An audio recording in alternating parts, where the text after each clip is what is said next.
No detentions or Saturday school if we catch up.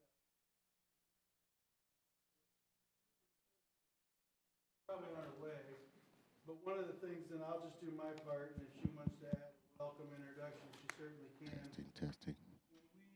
Your committee that you've assigned to this worked hard.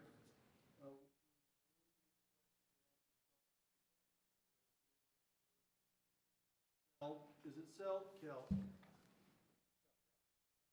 Like Celtics. Yeah, okay. So, we don't need that Boston influence here, but the fact of the matter is, the committee's worked hard, and a couple things I want to create context and make sure that the,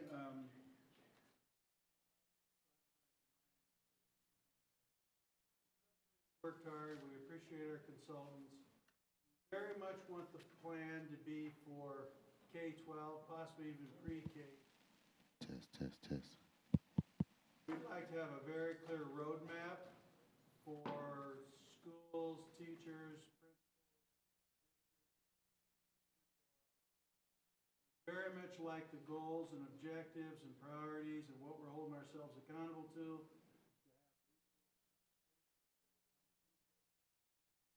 We'd like to have an ongoing accountability system. All done so we can, because it is a journey and not an event, we'd like this to be a living.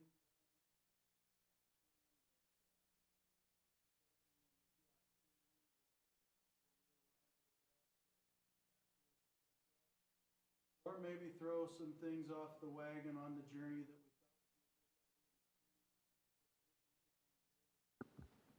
says it's not that important. So, you see the minutes, had excellent meetings, context and the spirit in which we're working. I thank you here today. Back to welcome introduction, so we keep. I've done my report, and I'd like a motion to approve the minutes. So moved. Second. Aye. Aye. Okay,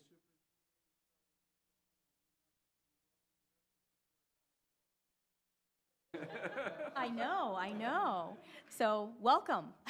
And I think we all know each other.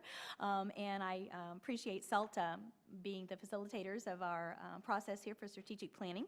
And so with that, Dan, I'm going to turn it over to CELT to begin the strategic planning process and why it's important.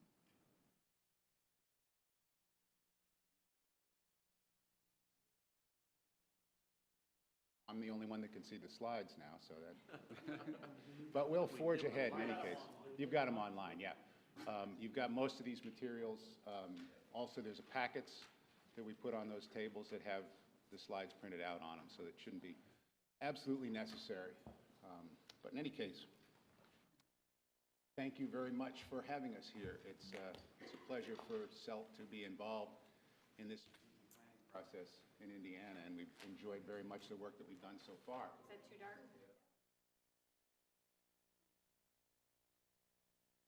Subcommittee. Today we've got a pretty heavy schedule for you all, a pretty heavy agenda, but we are aware that every organization needs to process these ideas to the level that they're able to process them. So we don't want to rush you, but we want to keep on task, as Dan has told us to. So the idea today is just a very brief review of what we talked about with the subcommittee in terms of strategic planning, the process, why it's important, what it looks like. Let me start by asking, one of the things we're concerned about is that the members of the board who are not at the committee session, we want to make sure that you're comfortable with the terms.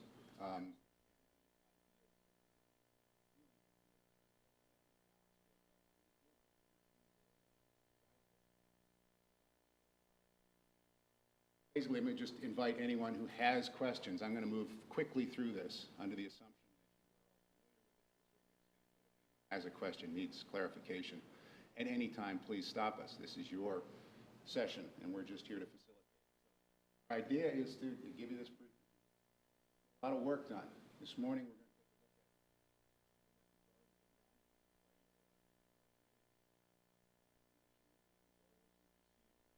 documents and objectives, which is really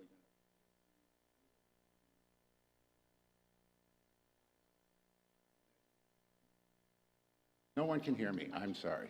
I'm sorry. I'm not used to not being heard. Anyway, and then we have a little bit of discussion for next steps. So that's really what we're going to try and get done today. Again, we always start with this quote, just to remind ourselves that what we're doing here is we're working on an organization. We're trying to make, essentially, as the subcommittee has visualized this education, K-12 education in Indiana, that's the organization that we're trying to work with. And the best way to get success, to get your goals, your objectives achieved, is by knowing what the right things are that you need to focus on and getting those things done. So our primary job in the strategic planning process is to identify what those right things are. And the way I see those is as an answer to a series of what I call existential questions that all organizations should come to terms with and understand. This is how they move forward, is when they have an understanding of these basic questions. A lot of this stuff is typical strategic planning language. You're all used to mission statements, vision statements, goals and objectives. Those sort of tell us where the organization is now. They give a trajectory towards the future and start to define the things that we need to accomplish, goals and objectives. Those are what we call what's. Those are outcomes, defined outcomes. But what they aren't are roadmaps to how you're going to accomplish those outcomes. So what we find is very important in our strategic planning process is the idea of strategies, which are statements of what you're going to actually do, how you're going to accomplish these what's. They're action plans. So they're tangible pieces of this strategic plan. And carrying those out effectively and measuring those is really the key to successful implementation of a strategic plan. Strategic plans, we will argue, are only as much value as the results they get. You can make a wonderful strategic plan. If you don't implement it, then you've wasted your time. So the implementation process, and this is an important point to make, echoing what Dan said, this is a living document. This is a process that we work through. Creating the strategic plan is the first step. And then you move this through a continuous improvement process where you start to implement that strategic plan. You've identified metrics to assess your implementation. Those allow you to check periodically whether you're getting the progress that you want and to make changes and improvements. So the idea here is not a strategic plan that's written once, gotten right, and stays the same for 5 years. It's a living document. It changes regularly as the organization matures. Because obviously if the strategic plan is working, the organization is changing, and you need to change your strategic plan, the details of it. So again, we're trying to help your organization develop a sense of what it wants to do, to publicize that sense to all parts of the organization so everybody's on the same page. It's clear what you're trying to accomplish. We want to help you identify metrics that are going to make people accountable for implementing this, for moving it forward, be able to tell whether you're having the impact you want. So again, this is a process. The plan is the first step in the process. But in some ways, you know, it's only one step, and you need to do the implementation and the monitoring as time goes on. The tool that we're using is the balanced scorecard.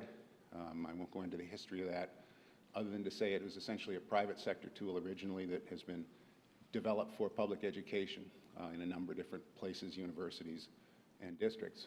And again, it is designed to start with this sort of typical strategic plan, and then move through the implementation piece to focus on the strategies and to focus on continuous improvement. And again, organizations that want to have strategic progress need to make this the center of what they're doing. If it becomes peripheral, then you'll go back to just maintaining what you ordinarily do, and you won't actually change the organization. The balanced scorecard is based on these ideas of perspectives, balance. That's where the balance comes from. And the other important idea is the idea of leading and lagging indicators. These perspectives have been adjusted, by the way, from the private sector model to an educational model that puts student achievement at the center, but also looks at stakeholder engagement, how you get your work done, and what the learning and growth in your organization can be. And it aligns very well, as you can see here, with educational thinking. And this is proven out in the goal work that the subcommittee has done already. You'll see that emerge. And again, just to touch on this idea of leading and lagging indicators. Lagging indicators are your objective metrics. They're your outcomes. They tell you whether you've had success, but they aren't necessarily metrics that predict whether you're going to have success. And what we're arguing is that you need a second layer of metrics, often related to the strategies. And those metrics help you maintain, maintain focus on what you're trying to do to ultimately achieve the objectives. If all you have are objective measures, all you can do is talk about whether you've achieved them or not, but you can't talk about what you need to do to get there. So again, a set of existential questions is what we're working on, the start of this strategic planning process. And what we've done so far with the subcommittee is to create a mission statement. Again, the mission statement is a concise description of where the organization is now. And there's an example of one, but we're going to look at your actual work as soon as we can. So I'm not going to really unpack this one that's up here as an example.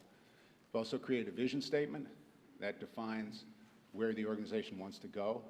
And again, it gives you that change trajectory. It gives you a direction that you want to move. We've also worked on some goals with the subcommittee. Goals, again, are big focus areas. Goals really should define the work of your organization. Once you have a set of goals created, you should be able to look at those goals and say, yeah, this is what all the work of our organization can be captured within these goals. So they're really big buckets more than very specific things. There's another layer underneath them that we're going to look at this afternoon, which are objectives, and those are more specific statements of those goals. They start to give you outcomes that you work towards. And then in the next session, we're going to be working on strategies. These are how the objectives will be accomplished. So it's important this afternoon that we concentrate on objectives and not on strategies, and we'll get back to that a little bit later. So, since Dan's already given the report from the planning subcommittee, I think I've gotten us, or at least kept us on schedule to a certain extent. So, questions or comments, please? Just one part of my notes, I forgot to also see a terrific opportunity, workforce development planning that's going on.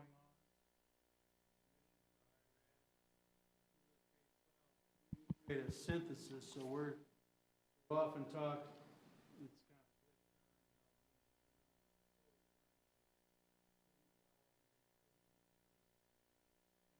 kind of connection surely to culture and no question.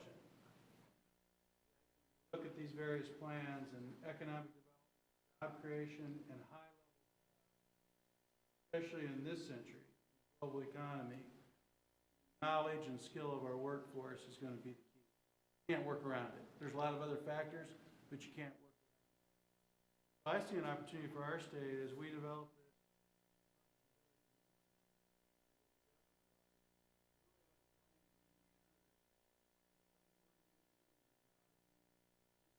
Opportunity like I've never seen, frankly, in my years of service to education.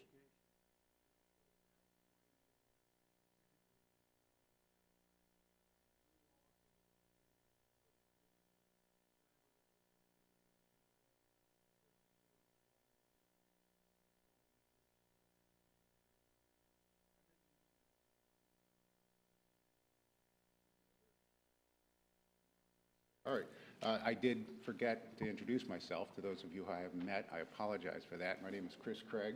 I work for the Selk Corporation, Boston, and I'm going to turn it over to my colleague, Harvey Perkins, who is going to start to lead you through the work that the subcommittee has already done, and that's really what we're going to look at this morning. So. Good morning. Does this thing work? Good morning. I am... It's been about 40-some years for me in public ed, and I have a hard time standing in one place, so is that okay with you guys if I move around a little bit? I want to share with you the exciting part of why we're here today. As Chris was going over, this process, strategic planning process, a lot of people look at that and see it's deathly dull, or it's deathly boring. you know, to people. And that's folks who really don't understand how managed organizations really work. As big as your task is, if we don't do this part well, guiding folks into the next decade is virtually impossible. And so today, I think you've used wisdom because you had a subcommittee of folks who were very excited, or a committee of folks who were very excited about putting a lot of sweat equity into getting the work done. Today, our job is to come back and say, after 7 hours of putting in effort and intellectual capacity, we want the whole board to come back and have a time to reflect on the work of the committee. So what I'm going to be doing with you over the next hour and a half is taking that 7 hours worth of work and trying to get everybody on the board now to be able to reflect on that and say, what value can we add to that? And if we don't feel like we can add significant value to that, at least we will add our endorsement to that. Is that okay? That's where we're going to try to go. Now, in order to do that, we're going to do it in 3 sections because there were 3 parts to the work. The first section is the mission, the next section is the vision statement, and the next section is the goals statement. So for you guys to be productive, if you will do this, look in your packet, please.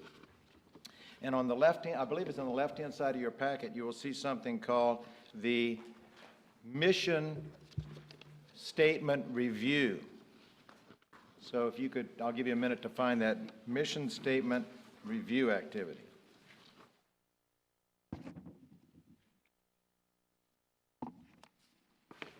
Anybody have trouble finding that? Let me know.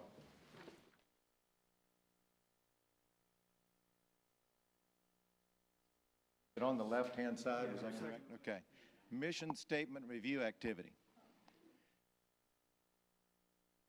Everybody a chance to get with me? Also, the mission statement review activity is going to lead us through a process of getting reflection from your individual groups on the draft statements that were done by the committee. Is anybody here, I know that a lot of stuff came to you over the last couple of weeks, but you also had snow and inclement weather and everything else. Does anybody not have the draft statement worksheet that actually the committee developed to yield this? I have extra copies if you don't have it with you. Would anybody like this? This was sent to you earlier in an email. I've got copies here if you need. This is the work that the subcommittee did to actually yield these products. Let me leave a couple at the table just so you don't have to scramble so much. Is that okay? Anybody need one? You guys good? You guys want the committee? You guys good? You guys need them? Copies? You have them? This is the subcommittee's work that yielded the product in front of you, called the review.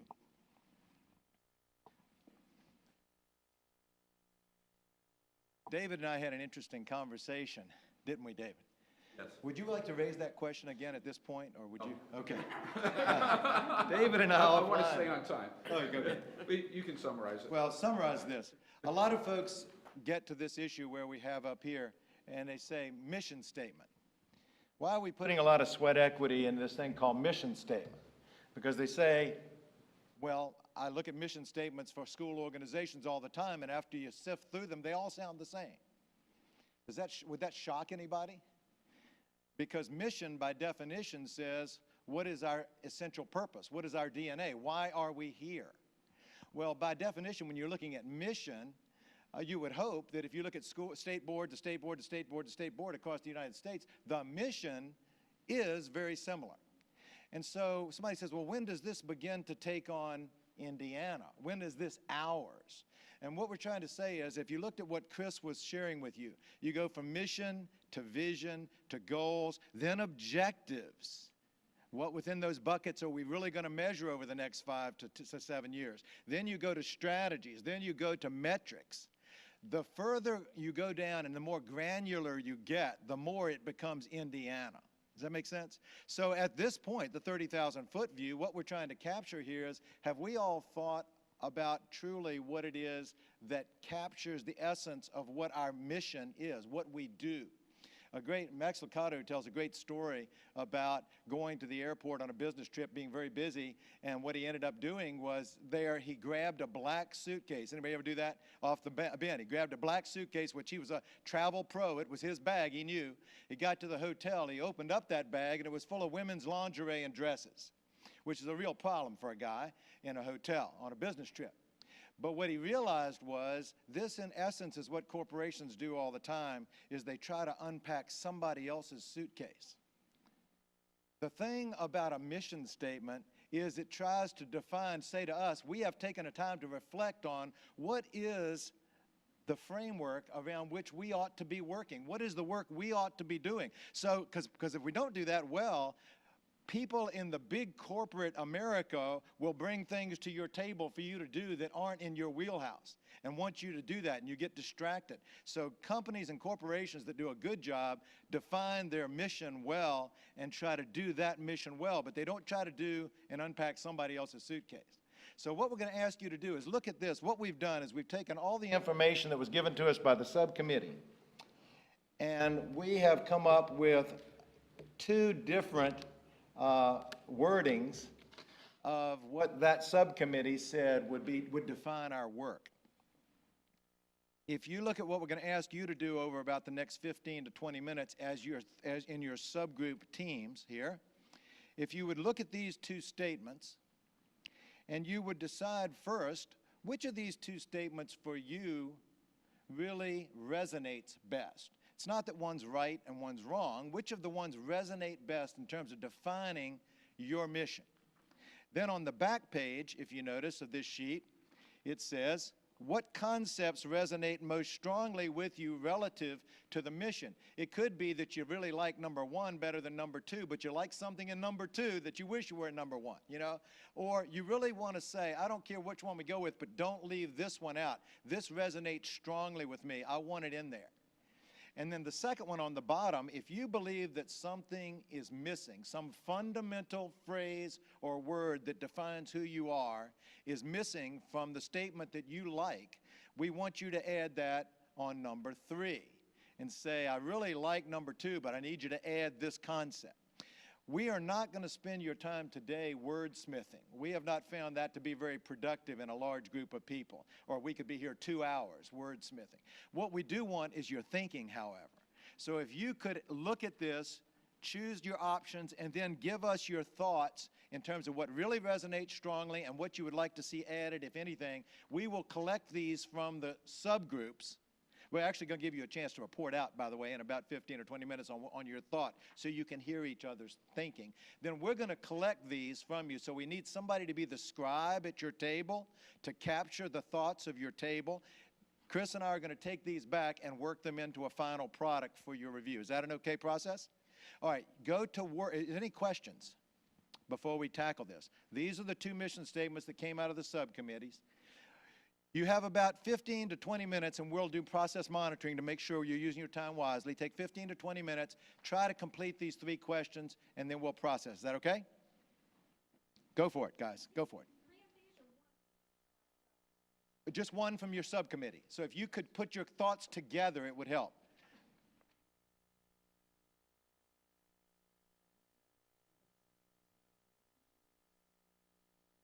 One seems to be what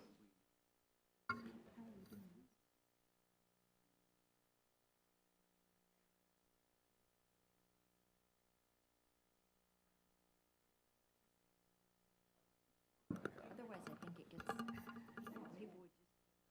resonates with me.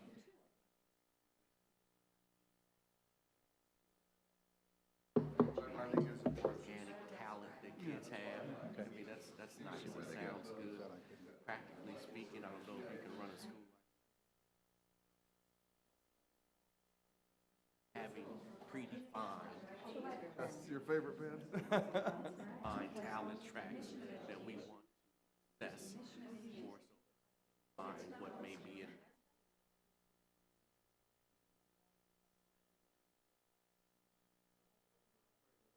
We're just going to focus on your table.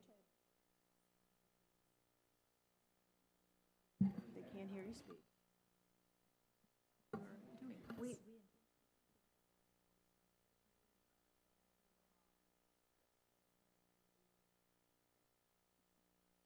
That's interesting, Sarah, because all right, as a teacher, Have you gone through both the mission As statements? a Or mother, obviously, you want to identify your kids, right? You know? Yeah, have you been able to read them? Identify piece. Yeah. Yes. You have to identify. Actually, we were on the same we one. were on the same, And we were on the same one. yes. And there's been a little wordsmithing here by SELT on both of these statements. So, I read through them and I reread. My initial reaction was, I like number one because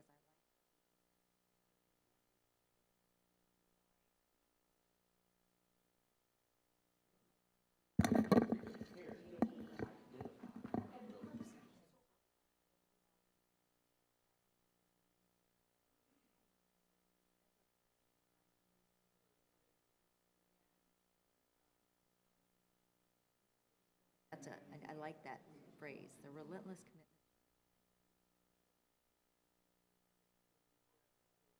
well, and I like number one also for that same reason, that I feel we have an impact on the system and how that happens. The mission statement number two, that's at the school level. See, that's out of Where our they're looking control. at, yeah, they're looking at the individual students and they're looking at, you know, developing their talents. That's kind of, even the first little part of that's kind of the how of some of what you do.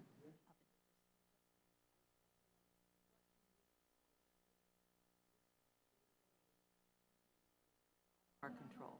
We can control providing.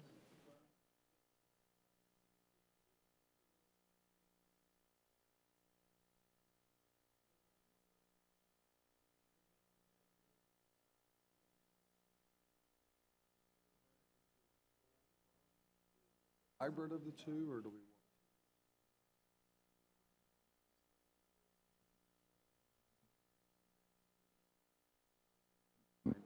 Phrase number two.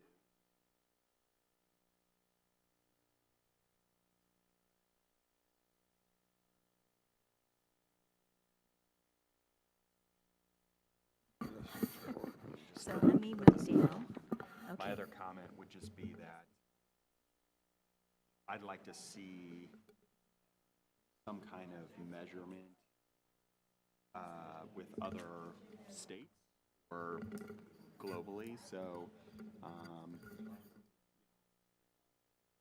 not sure exactly how you'd phrase that, but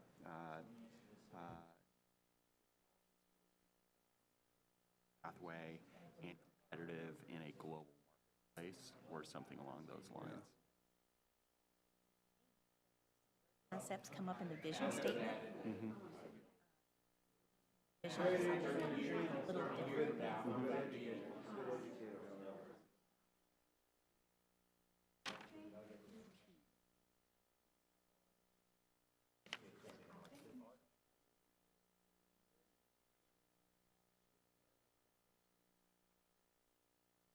The conceptual pieces of the global, no matter, you know, diverse communities, no matter where they live and work. And so that was trying to get into that. We didn't global. We know. He asked if something, a concept might be coming up later. I want to make sure my directions No. weren't screwed up. Okay. He just asked a question can and go any way you wanna I go. was Yeah. saying it might come up later in the vision. So what, in your view, is the difference between the mission?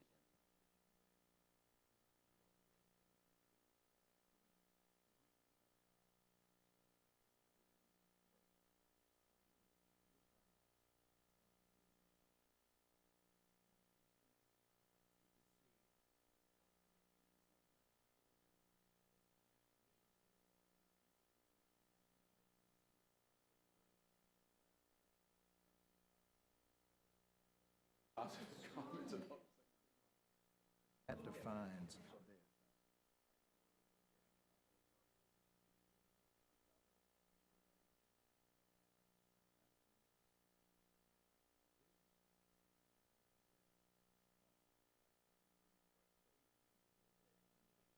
Yeah, right, so it seems like an inconsistent.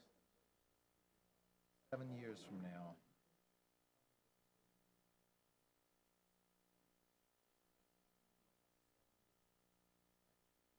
That's your vision statement. Rise and to shoot for?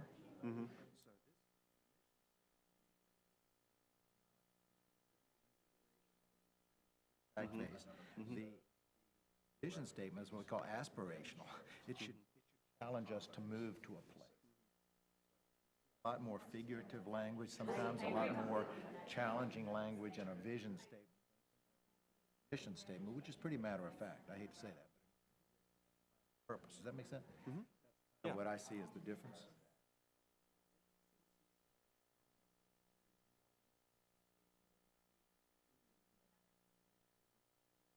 So I think that's a fair comment. So conceptual piece of global might go down in the second category. Having that global aspect within our mission statement.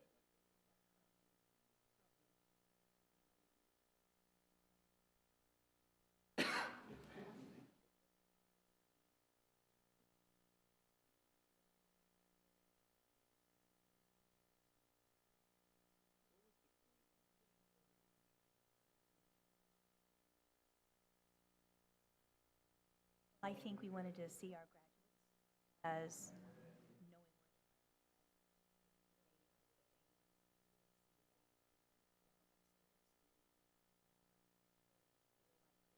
got what they need to go forth.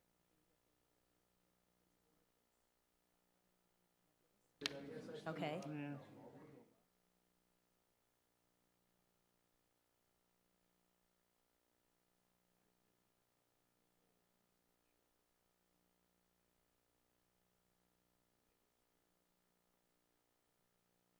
I almost think it gets captured in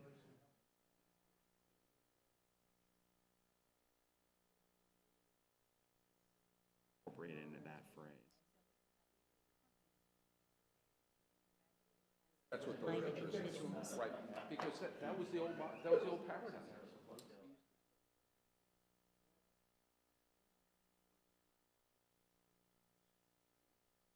Catapult. But I think if we want to. Yeah, I know.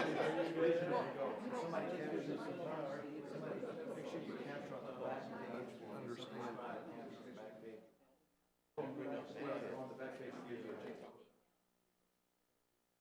That was the goal.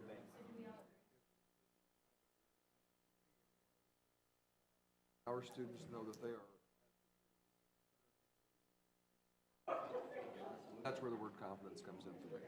I want them to know that what they're receiving. Is everyone comfortable with top of mind. This is your 3 to 5 minutes. I have a quick question if you can. Because you brought up a great point. Well, the things that we're listing here do, like confidence and being civic minded. Everything in our mission statement.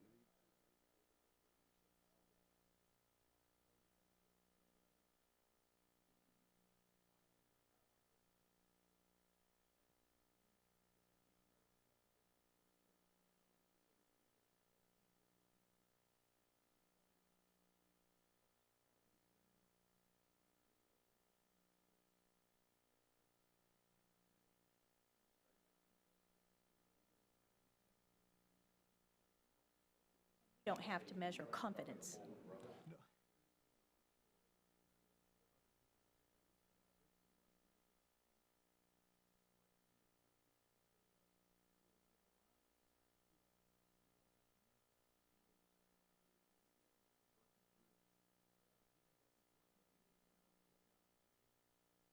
I'll capture how that's to be done. Just especially civic minded. But if we can't capture how to measure it, then what do we do? Well, that, if you can't capture it as a measure, then we might come back and out at the initial stage. Okay.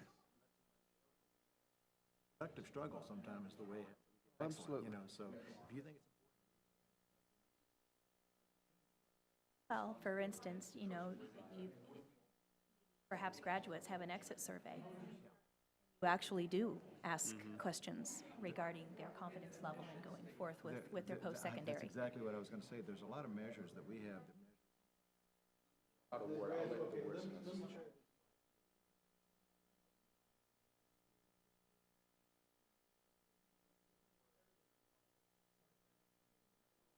The y'all think it's important, we can capture it.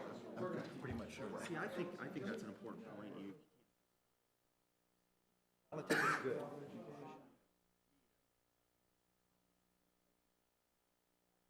A 3-minute warning, I'll be asking for a report in 3 minutes on this piece. Nebulous and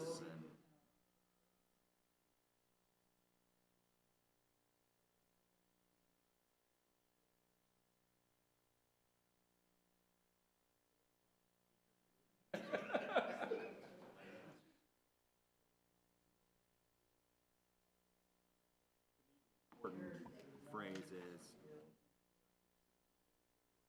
with the I do like in a global economy. I like that. I think that's what even, no matter where you're working, or what you're doing, it's impacted.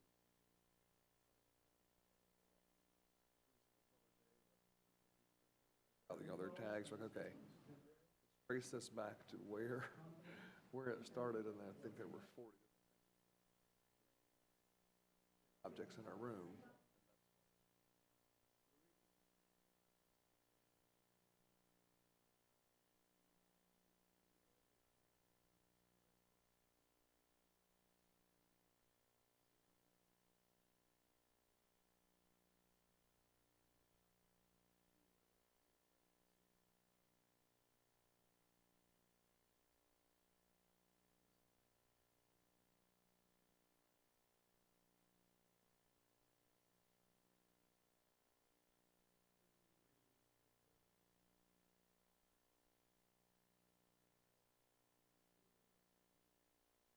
so to me, I wouldn't have a problem adding that.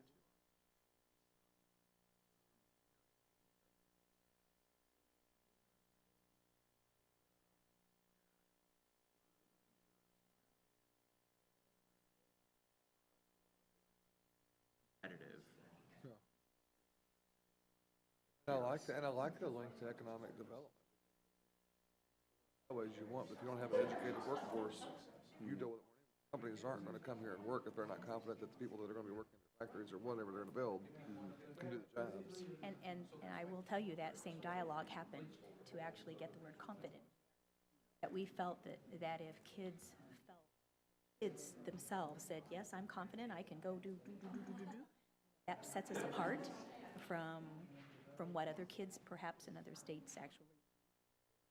So we had that very same conversation, and you just used the word confident in your statement that you just said right there.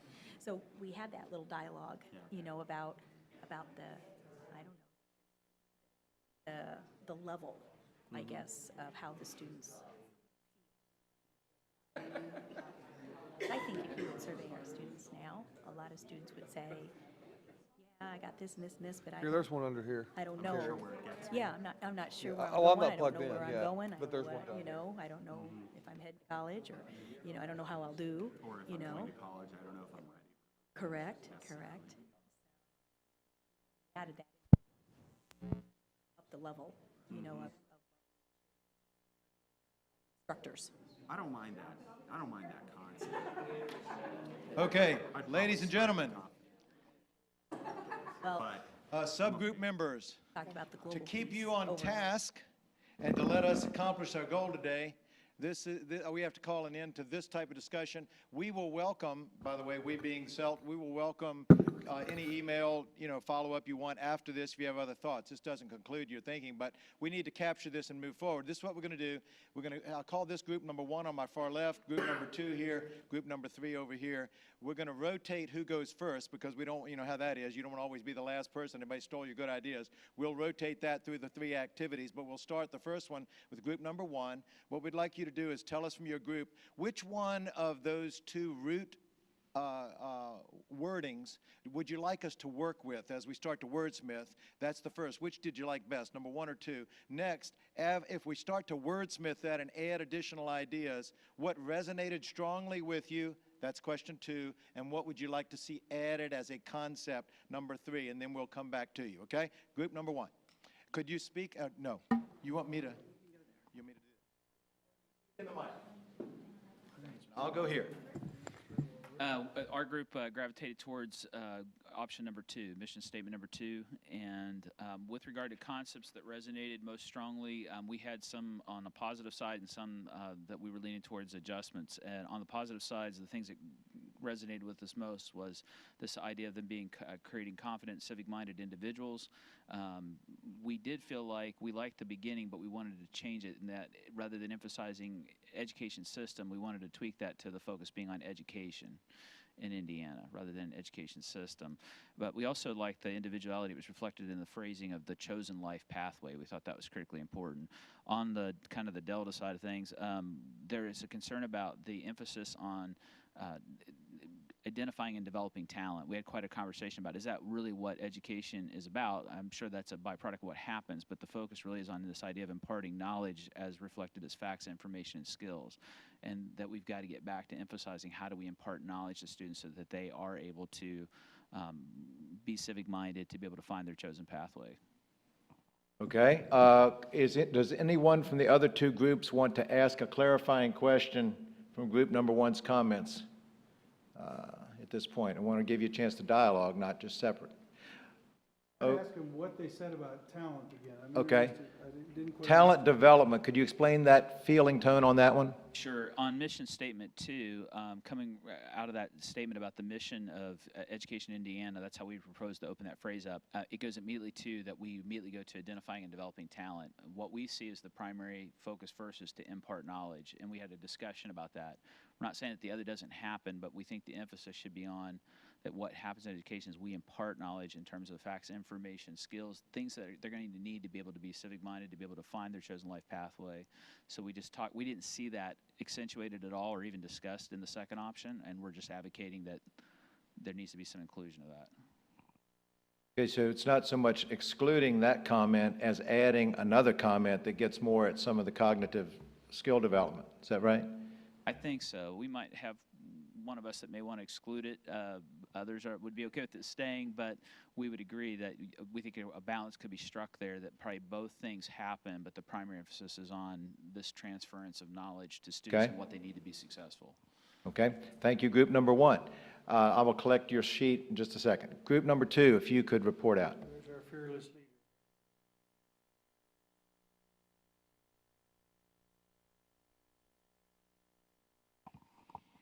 We actually, as a team, decided that statement number 1 was our preferred statement, but we had a lengthy conversation about the identify talent component as well.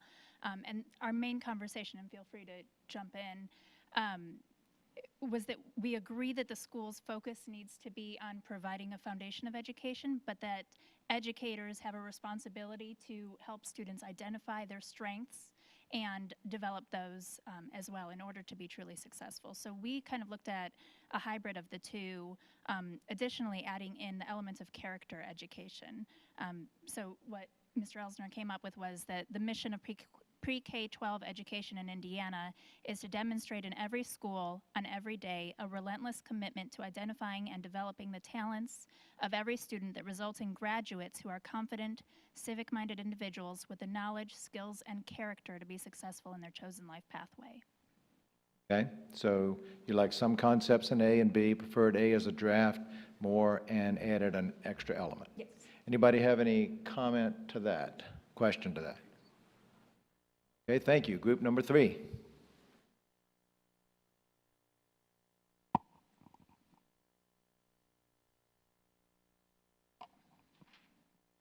Our group felt most strongly about mission statement number 1, and one of the reasons we felt strongly about it was that our role as a board and as the IDOE is to impact that commitment to providing the educational experience, whereas mission statement number 2 included some day-to-day skills and work that is maybe outside of our purview. So talking about what we have control over. And so we felt strongly about those words, the impact commitment to providing high-quality educational experiences, feeding back on like what Mr. Elsner was saying this morning about finding best practices and finding what works. And that's our job, to give those out to the state and to people so they have that opportunity. Mr. Hendry mentioned the concept of including something about a global economy in place of the last couple of words. Instead of knowledge and skills to be successful in their chosen life pathway, rather the skills to be successful in a global economy, because that's what our students are facing. Actually, I don't have any problem with the successful in their chosen life pathway. I was thinking maybe more of an addition and competitive in a global marketplace or something along those lines. So that's an additional phrase to make it more global as opposed to just parochial, their vision, local vision. Yeah, okay. Everybody got that one? Yes, ma'am. I'd like to just ask a question. So it sounds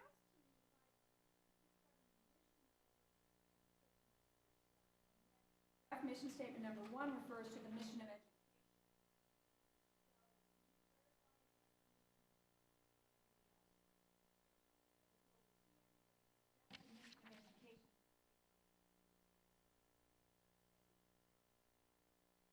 That was a big issue at this table over on number 1. As I was listening, they had a little bit of concern about whether we should phrase it as the mission of education or the mission of the education system, which makes it more organizational, right? So do you all have a feeling on the wording of that we could take away? They had a strong feeling over here that it wasn't the system. Well, given Okay. the fact we're a board appointed to oversee K-12, probably pre-K-12 now, education in the state. Education happens a lot of places, in a lot of ways, churches, homes, state fair, you name it. I feel a little less responsibility for all those. I want to engage them in our system of education.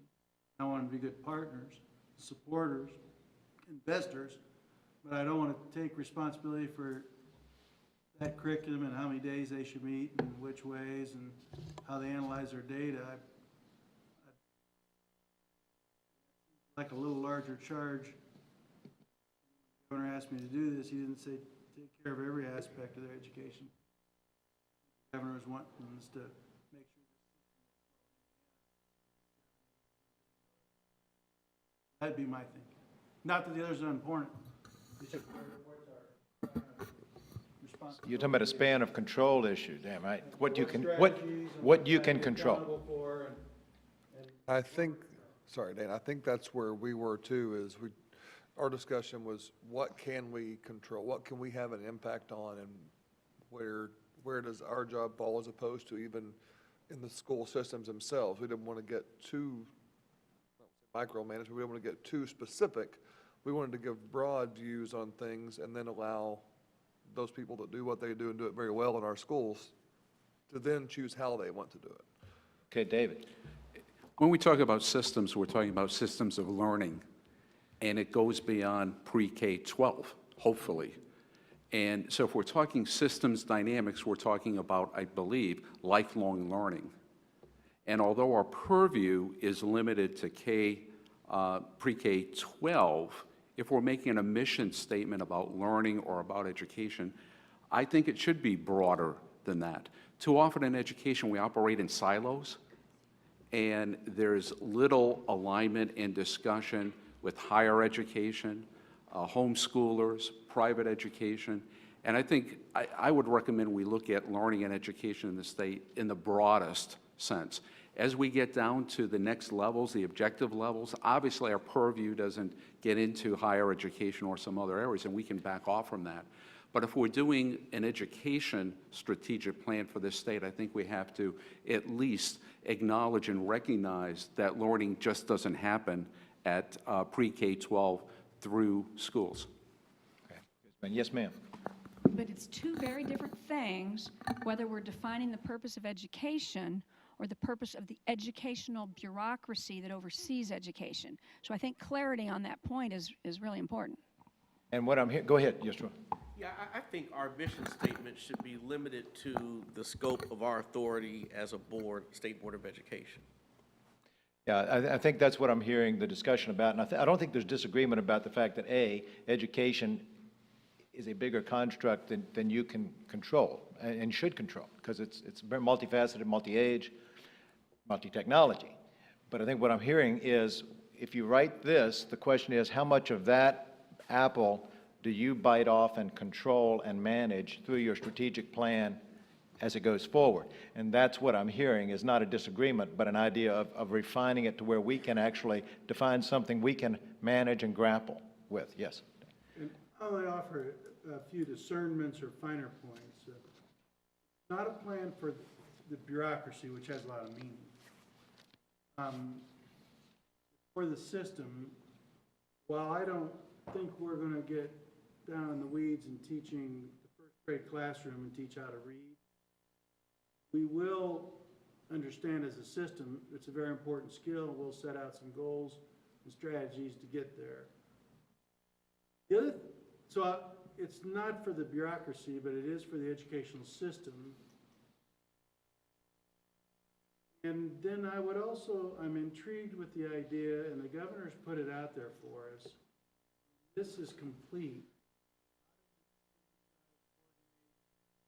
Interact with higher ed, workforce development, so it truly is lifelong. Because David, you brought that up more than once, and I really appreciate it. I'm wondering if it isn't at that point, look for the connections. Never stop. More than ever, culturally,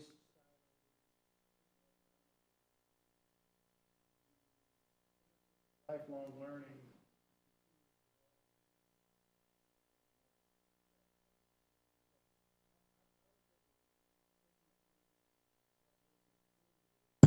When we look at the synthesis.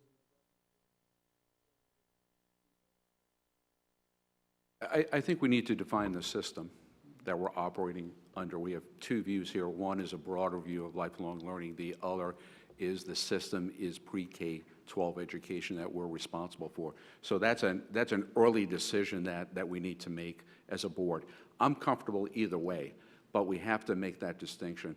If we define it system as pre-K-12 education, I would hope that we would revisit lifelong learning maybe through some of the objectives, so that there is a connection, there's a communication, there's cooperation among the various constituencies that do provide an education in Indiana.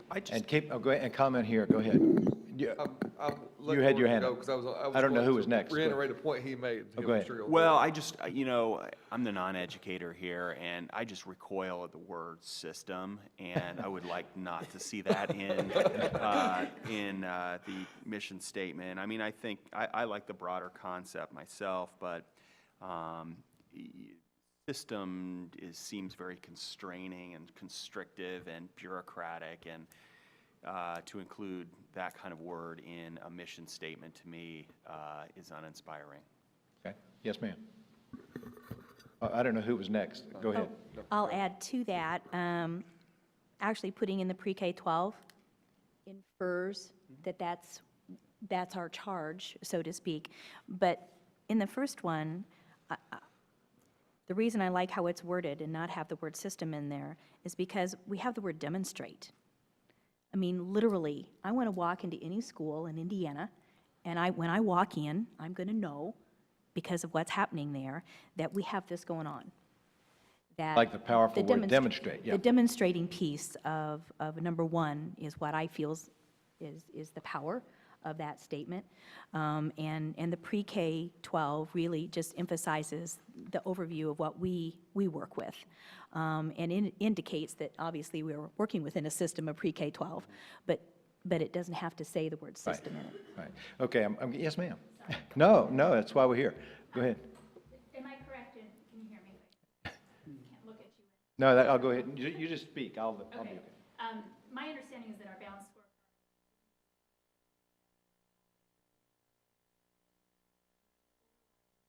Correct. So, while I think we all agree that there has to be that component where we reach.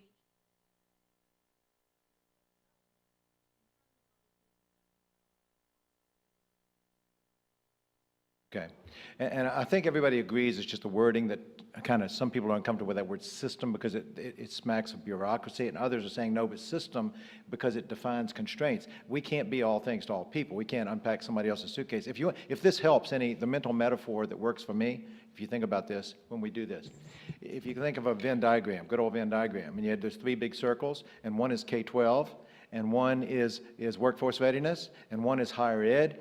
Those are going to interact in a center at a certain place where there's places where all three of those circles will interact and everybody will play. K-12 will play in part of workforce development. K-12 clearly plays in the area of readiness for higher ed. You know, so it isn't that they're exclusive, but there are some areas that are exclusive, you know, on their own circle. What we're talking about here is the circle that you're writing a strategic plan for is what you control, and it does touch and bump into the others, and in certain places, when you write those deliverables that you're going to measure, some of those deliverables are going to be the bottom end of workforce development. You know, if you start looking at CTE and you start looking at industry-based certifications and things, when you look at higher ed, getting kids ready for college and all that, you've got indicators leading and lagging there. So you are going to touch these other circles, but you're not that other circle. You don't want to try to be that other circle because they've got a whole bunch of things that operate outside. Does that make any sense? That, to me, is what you're trying to do, is you're trying to define a strategic plan for your circle, which will bump into those others. Does that help? I don't know who's had their hand up next. Yes? Yeah, and even within our limited circle, you know, we're really in a bubble here as it relates to the Yeah. state's mission on education, because the Indiana Constitution itself has its own mission statement as it relates to education generally, and that is clearly within the purview of the General Assembly. Right. So in putting together our own mission statement, it's probably just good to keep in mind that the Constitution says knowledge and learning generally diffused throughout a community, being essential to the preservation of a free government, it shall be the duty of the General Assembly to encourage by all suitable means moral, intellectual, scientific, and agricultural improvement, and to provide by law for a general and uniform system of common schools wherein tuition shall be without charge and equally open to all. Okay. So that is sort of what we're operating within that framework, just what has been statutorily delegated to us. Correct, and you are carving out a piece of that. And so I wonder what you want to think about, and that's why people say, why do you spend time on mission? It's because we have the rich dialogue you all are having right now. What is truly your mission? And what we're trying to say is, you are a piece of a big picture called education in Indiana, and you have a critical piece, and it does bump into others. But write your mission and your vision and your strategic plan to govern the part that you actually can and should control, because you can't write a mission statement for somebody else to control. Does it make sense? Dan, you had your hand up next. Without wordsmithing, the superintendent's comment about demonstrate in every school every day. Yes. When we get down to writing this, I'd like to look at the option of putting, instead of demonstrate's impressive. What if the mission of pre-K achieve in every school, on every day, a relentless. So you can demonstrate, which is a good word, by the way, and I appreciate you caused me to, superintendent caused me to think about that. I'd like to see those two juxtaposed to would the word achieve actually work in there. Okay, got it. Good. So when we finally look at it, I'd like to look at those options. And demonstrate is a piece of achieve, and so we'd have to look at that and see if, we got the concept. You give us the concepts, we'll play with the words. Yes? Can I just ask, why are we not doing the mission? That was a discussion the committee actually had. Anybody want to comment from the committee on that? The committee had that debate for about a... If I may, I No, think go our ahead. thought process was the people that are implementing this need to own it.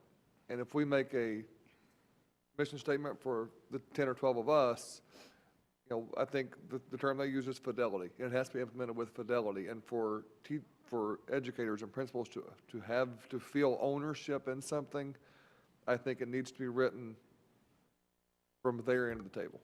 Well, that's an excellent question, by the way, and that discussion, oh, go ahead, yes. I would add to what BJ's saying too. I think one of the things we did look at the last time we were together as Yeah. a committee was even statutorily, if you look at the section on the board, I mean, one of our first tasks is to establish goals, strategy, direction, and, you know, that's part of what a strategic plan does. I think that was part of it, and it wasn't so much for the board and as much as setting it for education for Indiana students, and that was maybe Yeah, the board is guiding and creating a framework for education in the K-12 environment throughout the whole state, and that's why they wanted to not make it about the board, because somebody else in a school, for example, might say, oh, well, that's not our board, that's not our thing, that's the board's thing, when the reality here is the board is in fact defining things, and when you get to issues like strategies, measurables, leading, lagging indicators, processes. You're going to be impacting the work of people throughout the whole pre-K to 12 system, so having ownership of that. And Chris later is going to come on and talk about stakeholder involvement, because part of this process, after you all do your part, is to bring those other stakeholders who are implementers and funders and other people to the table and ask them to weigh in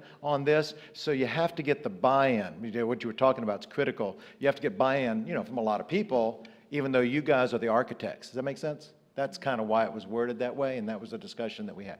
All right. Any more real fruitful stuff that we can take away, and we'll go back and work on this and then go to the next piece. Yes, sir. Question, so Go I ahead. understand when we get there. I think, I don't want to belabor the point, but there has to be some kind of a link between, and Gordon mentioned, between economic development and all the groups Sure. we discussed.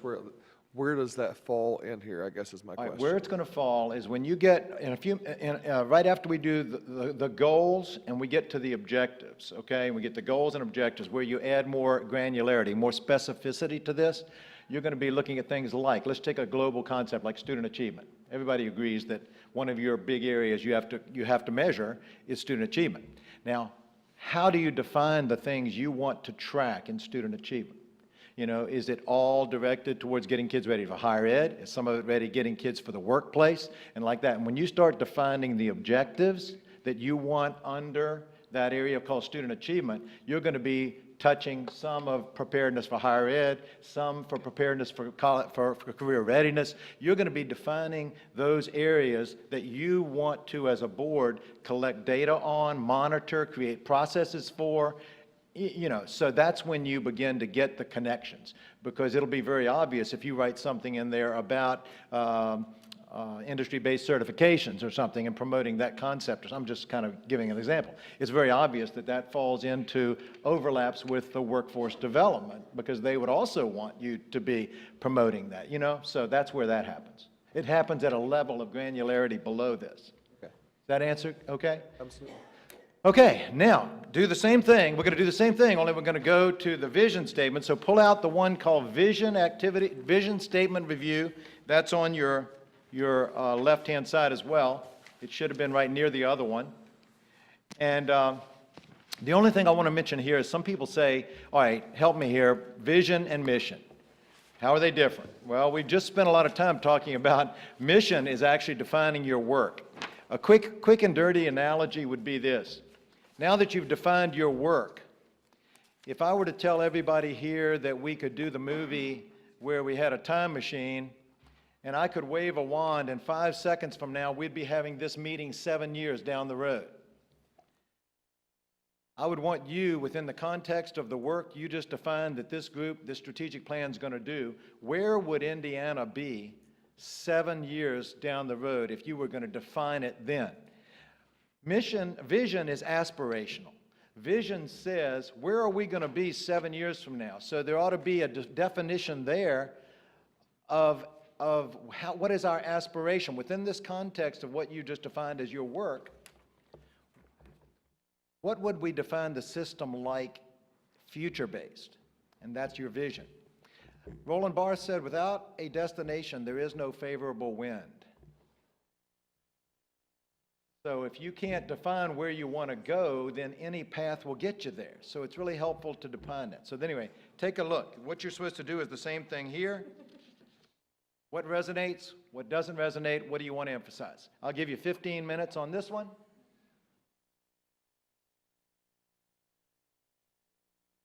The vision statement.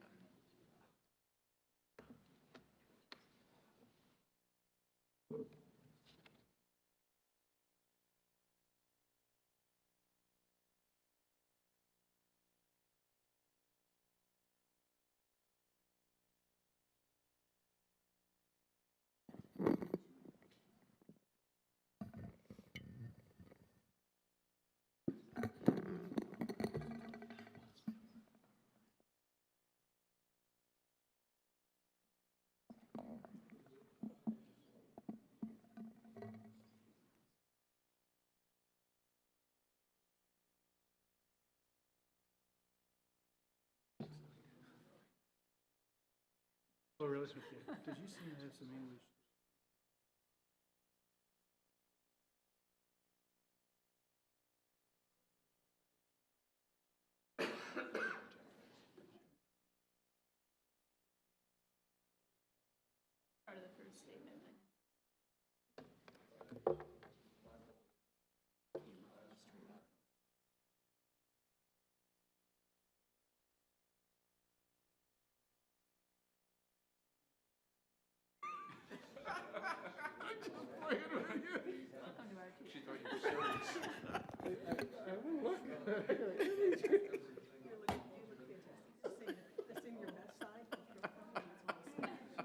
I don't have a lot of good raw material here. I need some help. Wardrobe here. She looked at me like, this guy's crazy. Well, it's true.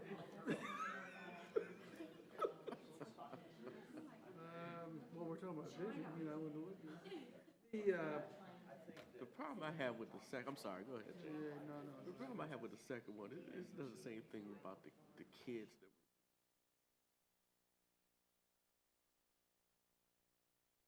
Statement about The where state we're going to data's be there, in but 7 years. what does that mean? I don't think any of these statements say that, and I'm trying to remember back to the subject. Actually did, but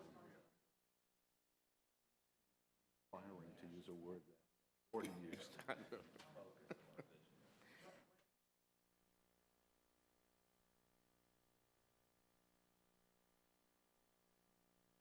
Second one's like almost all data driven.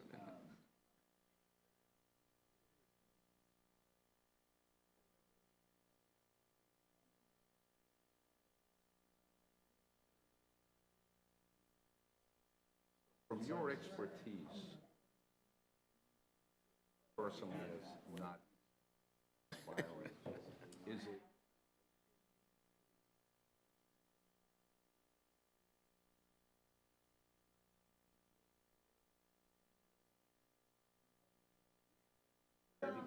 What if we took Sarah's, okay?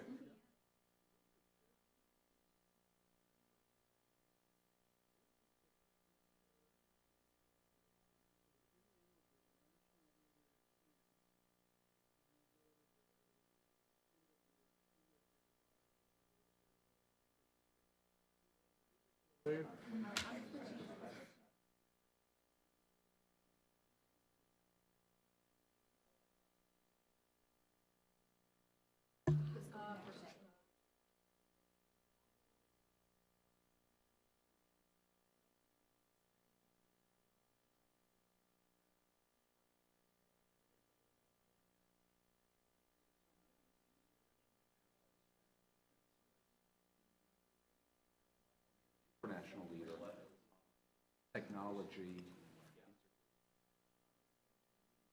bullet list of those.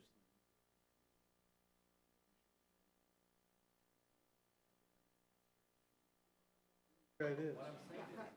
Indiana will be the national leader in.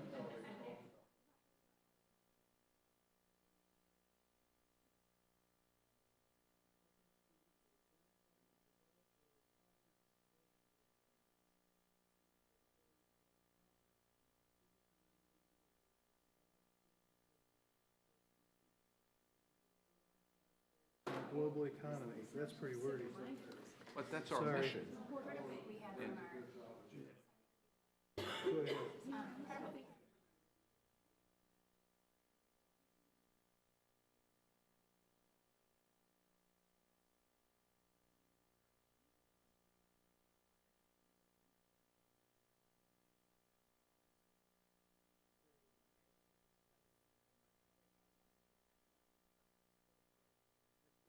Because we want to relook at our mission. Good. So I'm gonna give them back to you.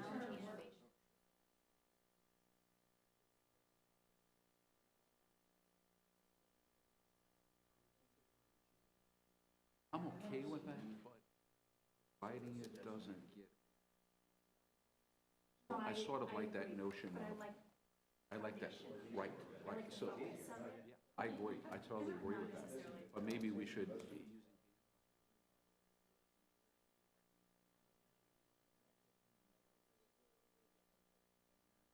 still use those 3 areas.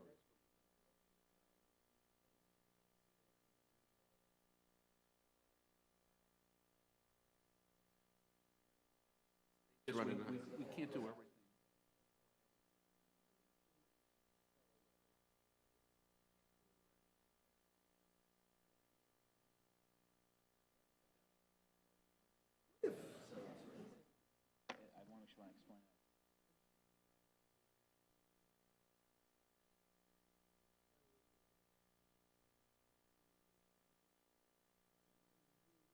decision, we ended up going narrow.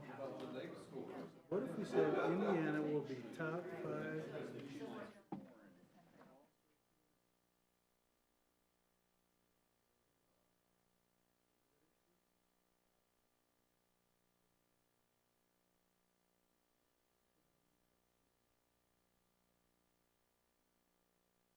While pursuing our mission.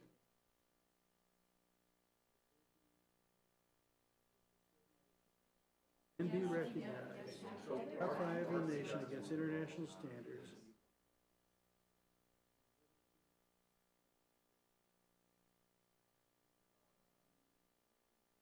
Let me think about that. Pardon?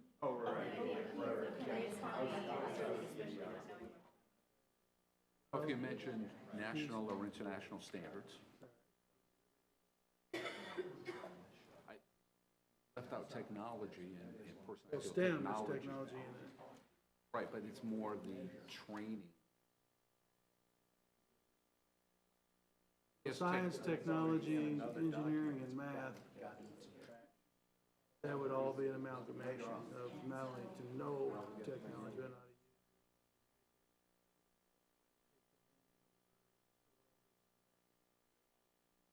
I see technology going beyond those particular disciplines.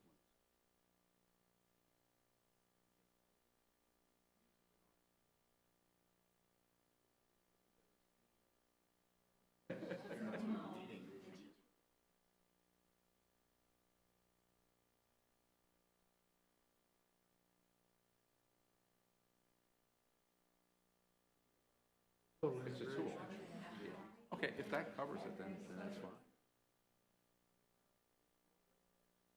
But if we, That added the arts into it. The other thing too, be careful if you, keep in mind, if you're writing something that's gonna be a vision statement that might be true 7 years from now, be careful of not putting something in there that dates it, because STEM may not be hot 7 years from now. I mean, this word STEM, the concept. Standards will be, won't they? The standards We'll still have standards? Oh, yeah, our but I'm just saying. students standing nationally and internationally Yes. in math, science.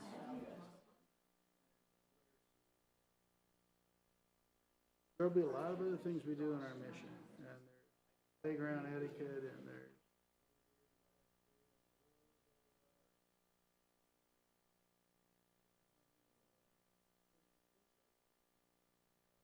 typically more.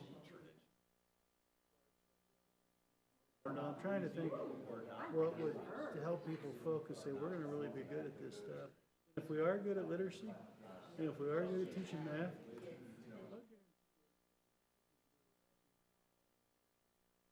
that doesn't assume that we don't worry about character and art and all this stuff. Okay, you have a 3-minute warning. This is your 3-minute warning. I'm not successful in being able to pull it up, but the state is running a billboard in Lake County on 8094, right near the state line. That sort of captures it for me. It says something like a state of thinkers, innovators, and makers. I'm like, that's a state of thinkers, innovators, and makers.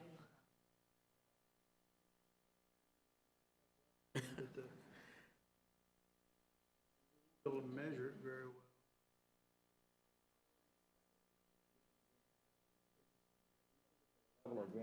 Only the second level down from the top.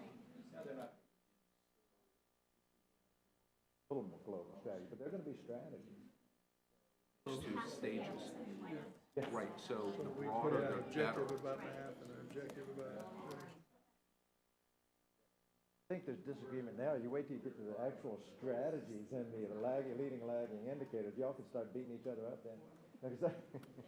Successfully, I will add success.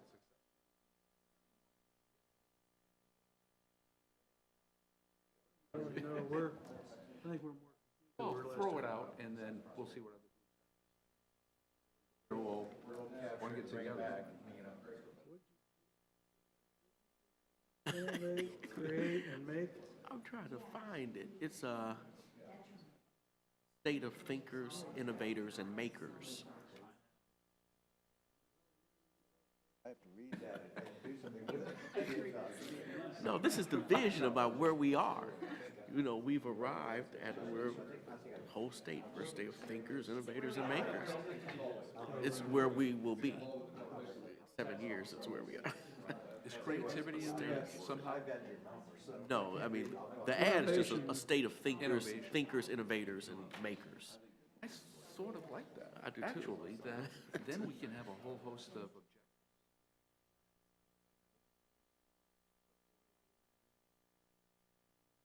So the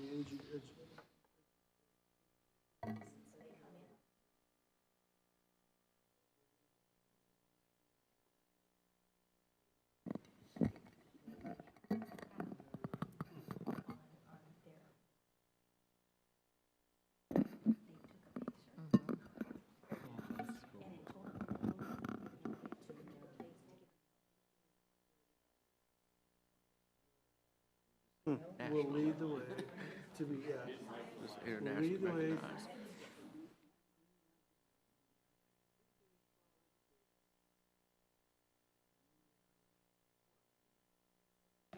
We don't have to limit it to the great destinations. We'll just be Okay, boys and internationally girls, recognized thinkers, innovators, and makers. Okay, we'll just go with a simple letter return. it's important that we, that I forced you to wrap up the thinking on this at this point, Innovators and makers. because actually, you probably left to your own devices would debate this for another hour, and then we'd really be in trouble, because we got goals and objectives yet to do today, so, at this point, if you will just trust us to take your input and bring you back a product that you can chew on again, that's why we're here today. We don't expect to get something finalized today, just to get the whole board's input, and we'll bring it back. So if we can this time, in due fairness, we started with group 1 before. We're going to start with group 2, go to group 3, and then go to group 1. We defer to The state 3. of. Oh, you're not quite ready to think yet. Oh, you want to? Thinkers, innovators, and makers. Oh, okay, okay. The first will be last. All right, Sandbagging us. is That's the group visual. That's the 3 ready to billboard take? right there. Is group 3 ready to take on the challenge of going first? We are. Okay, if the other two Economic groups could Development listen to the feedback from group 1 so that you can comment and/or endorse, yes. Group 3. Well, I think we preferred the draft vision statement number 2, and felt that it linked in pretty well with our comments on the mission statement. Okay? We also noted that, specifically as it relates to the economic development comments, in the draft vision statement number 2, it discusses where students are equipped to make significant contributions in the diverse communities where they live and work. And that could be in Indiana, it could be anywhere. And secondly, we observed that vision statement number 2 did not include the word education.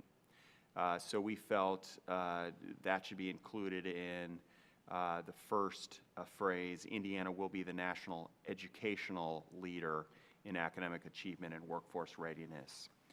And if any of my colleagues have any further comments, I felt that captured the discussion in our group. Those were your big takeaways, okay? Anybody have questions or comments from the other two groups to group 3? All right, thank you. Now we will go to group 2, because I'm going to work backwards. So go ahead. Group 2, give us your feedback on. Speak now or forever. Oh, okay. Yes. Well, group 2, we are a difficult group here with a cast of characters, so we didn't really take to either option. So, true to form, we invented something. That's fine. And really, we can't take credit for it. I mean, it's something that they're running. The Indiana Economic Development Council is running billboards across the state. And they have a billboard that always catches my attention as I go by on 8094 up by Chicago, by the state line. And it says, Indiana, a state of thinkers, innovators, and makers. And we sort of liked that, at least a few of us did, and adopted that as what we thought was an appropriate vision for where we would be in 7 years. So you want to have some aspirational words in there that don't target, but really open up a venue of thinking about what the outcome of education is. I mean, that's what I'm hearing you say. You would like to see some of that type of language woven into one of the statements. Is that an accurate concept? Well, I'm not sure we liked much about any of the statements. Well, eventually we're going to give you one, but we can. Actually, constantly, on our vision statement, being 2 words. Yeah, okay. We'd like some big words.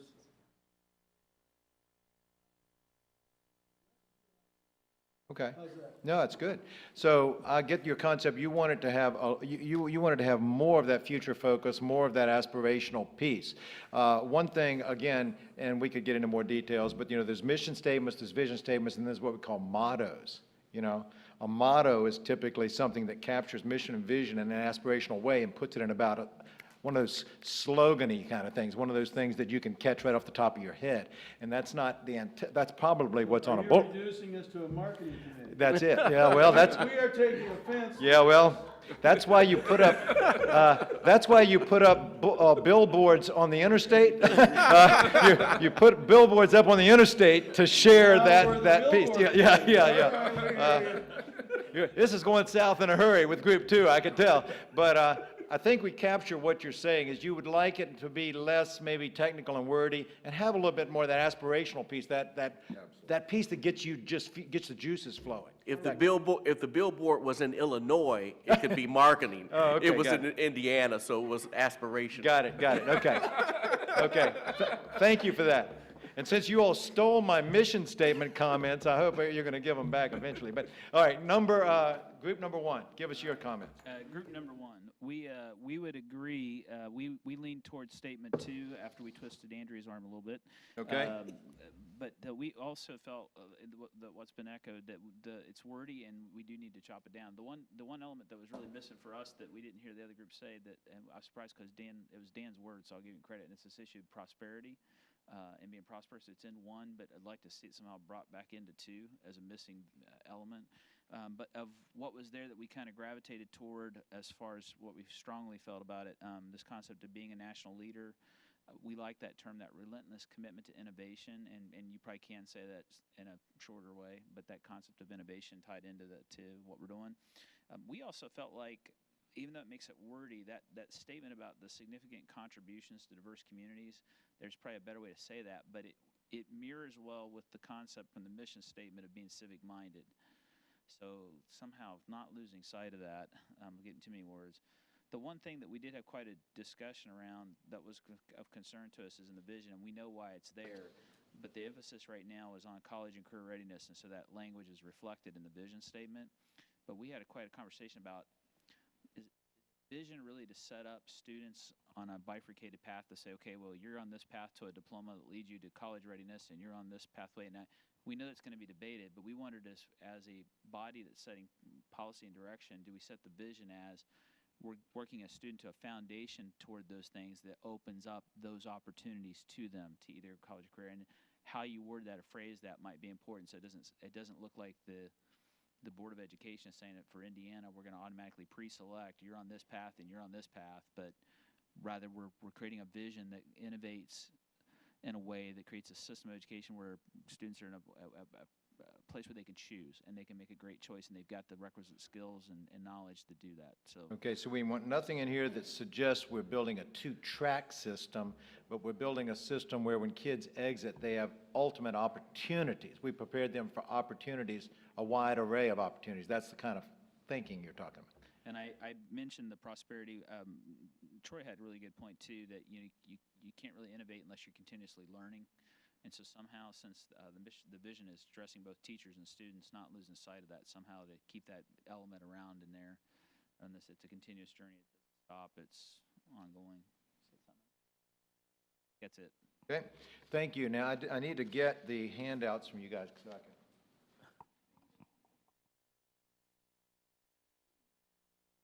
Yes, yeah. You guys successfully have created a whole lot of work for us on this one. But your thinking was on point, and it is very, very difficult to create a vision statement that captures everybody's thinking, but I think we kind of get where you're going now, and we'll bring you back something that maybe is not quite as technical in words, more aspirational in words, but also captures the ideas. Now, you think that was a problem. Now we're getting, the further down you go, the more diverse you get thinking, but also the more it becomes Indiana-like. And this is where we go with the next one, which is called goals. Now, do you have a copy in your presence of something called the Strategic Planning Workshop Results Draft Strategic Goals? Do you have those with you? If not, I've got copies here, because that was mailed out to you earlier. Let me just put them out there just in case. You have one, you have two.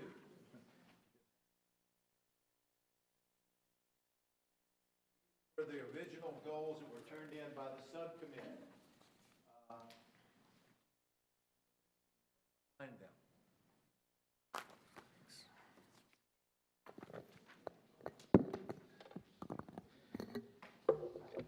Before we launch into this, let's kind of define a little bit, because Chris did this about an hour ago, but we want to come back and make sure everybody's comfortable with this.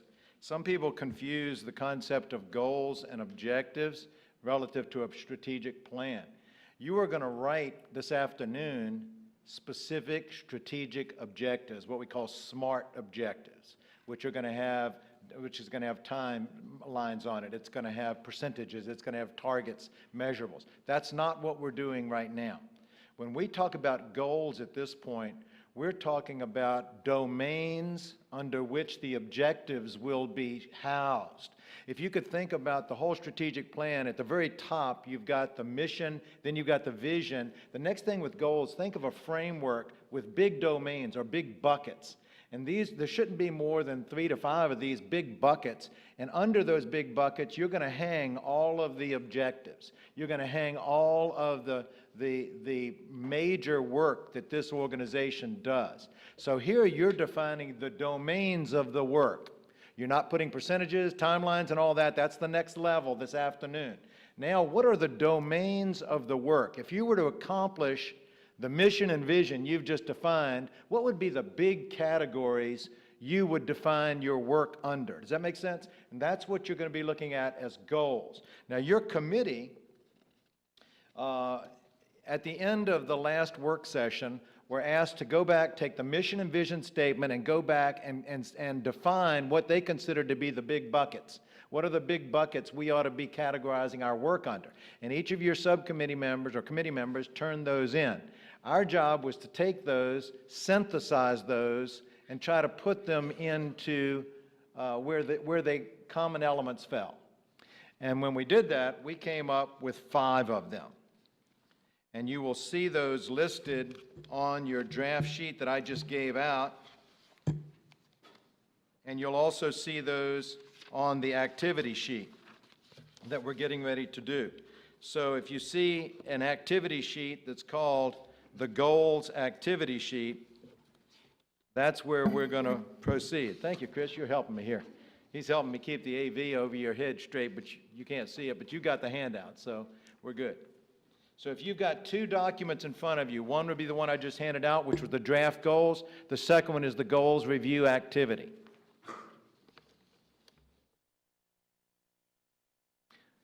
What we want you to do is think about all of the work that you do that covers the system that you control. And we've already talked about systems, but you know what I mean, the part that you control, pre-K to 12.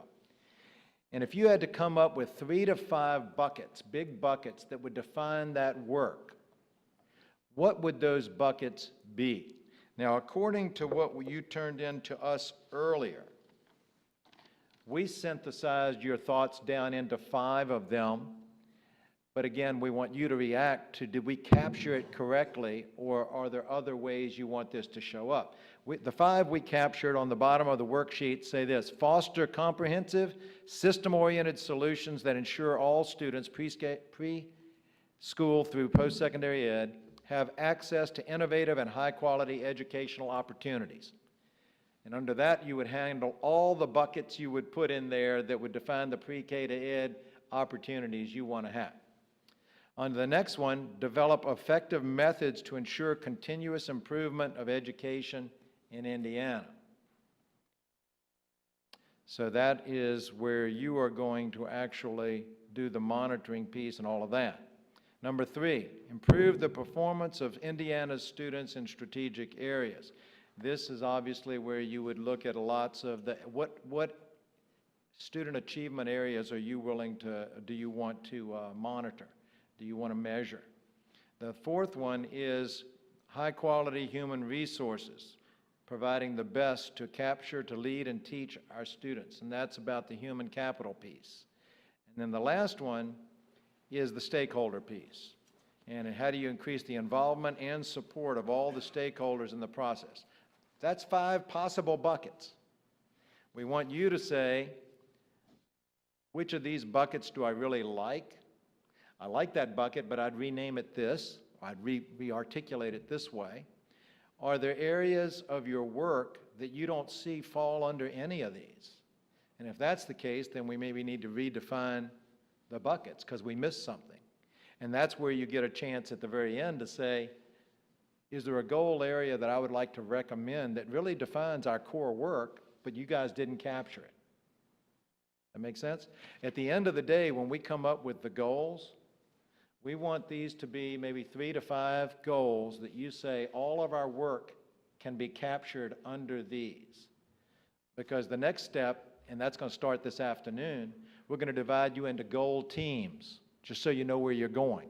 So you decide maybe one of these goals is to improve the performance of students in Indiana in key areas. If you're on that team, your job then is going to say, what are those key areas? What are the areas we want to measure? How, you know, what are the indicators we want to do? Yes, sir. Just I want to ask a clarifying question because goals is a word that gets used differently in different settings. You got it. And it's been kind of ingrained to me in some settings that goals have to be measurable. So I start thinking leading and lagging indicators of goal. I get the impression we shouldn't do it because it's going to come at the strategy level. Exactly So right. This needs to be more, is it a broad enough overarching statement that captures correctly all the bullet points we see? Exactly right. This is a framework. And you're going to have 3 to 5 hangers, big buckets on there. And in those buckets, you're going to put the objectives, which are measurable, which are strategic, which do have time bound. They're SMART objectives. You're going to put those in these buckets. So if you had to define your work in 3 to 5 large domains, what would you call those domains? Okay? This afternoon, you're going to actually dig down in those domains, but we're going to assign you to a domain team or a goal team this afternoon where you're really going to drill down. Okay? Yes, sir. Clarifying question. Yeah. Would another way to think about this, you mentioned try to figure out whether these goals cover everything we do. Correct. I'm not sure we have consensus on everything we do. Well. And so another way to do it, I would suggest maybe is, you're running the show, I'm not trying to No, go ahead. jump in there, but maybe we need to decide what are the major issues that we feel responsible for, sort of look at the end and then work backwards. If we think technology integration is important or student achievement is important, maybe start to identify those huge issues and then go back to these goal statements to see if they fit in there. Is that No, you're right recommended, there. or- Actually, the real truth, if you really had to draw this on a flow chart, it's not linear, it's Right. iterative, okay? Right. It's not linear. In other words, it's like, okay, these we think are the big buckets. Let's see if it captures these things. Well, no, this doesn't capture, so we either reword it or add a new one. So it is an iterative process. And so you have to think about the actual task, or else you can't decide whether the buckets are comprehensive. So you're right on point. Okay. The other question I have is you have proposed goals underlined, and then you have a series of clarifying statements. And you're asking us to look only at the goals at this point, and the other language is there to help us understand what that goal is. Exactly right. When we asked you guys as committee members to give us goals, what we found was a lot of people, because as you all have said, I think Troy, a number of people have said, this language has been used in so many places, it's hard for people to say, well, what do you mean by goal? Right. So a lot of what some people gave us were actually at the objective level. Right. But we didn't want to throw out that. We wanted to show that we did capture it and reflect it. So we did an activity kind of like you did. We tried to group those objective type languages and say, well, what would be a goal statement that would capture that? And we wanted to show you where these 5 goals came from. The 5 goals came from the input you gave us, but sometimes we had to say, that's really more of an objective you gave us. What would be the goal it would fit under? So that's why we gave you this sheet. Does that help? Now, we don't want you to write the objectives right now. You got all afternoon to work on the objectives. Just think about the big categories, the big domains that would capture your work. Can you capture your work? And admittedly, you might not have defined it well, and that'll be part of this process. Can you capture your work under 3 to 5 categories that you think capture it? That's what you're doing right now. Does that help? So you see the questions that are on the goals review sheet on page questions 2, 3, and 4. They're actually up on the board here too, so, or they will be in a minute. But, go for it. This is going to take probably about 20 minutes.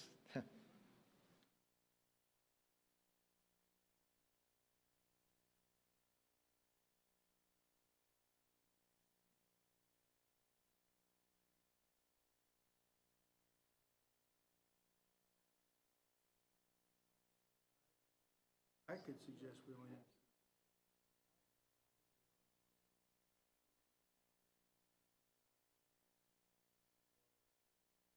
I guess, what do we know about research?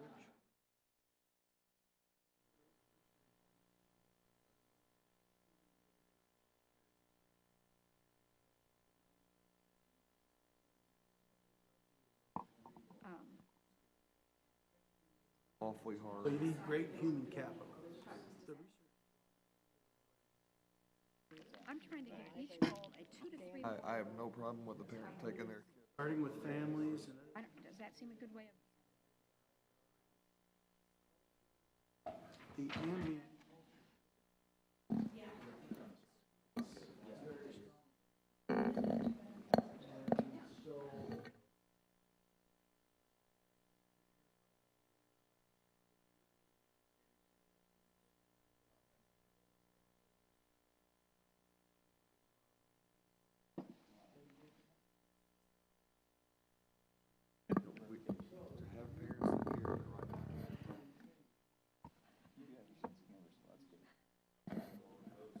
I don't like the word.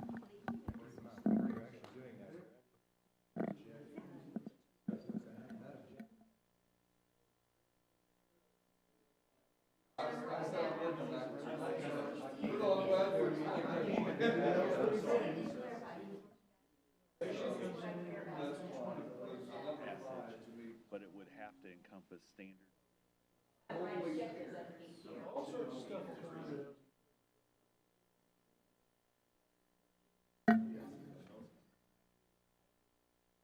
Or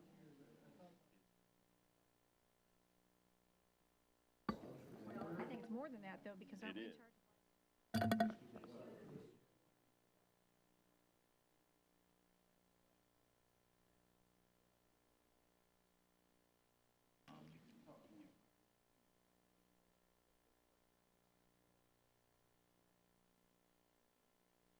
I didn't turn it on.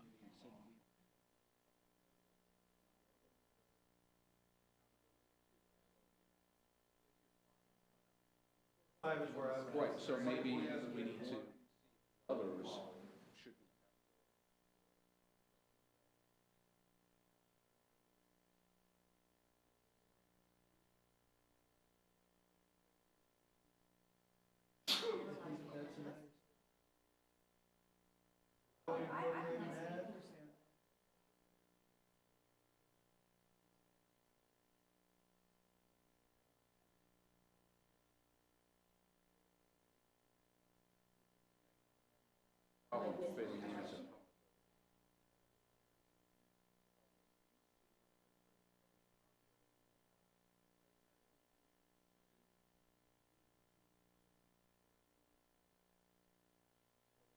Okay.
What a comment. No, it is a good comment. Yeah, so we can set standards.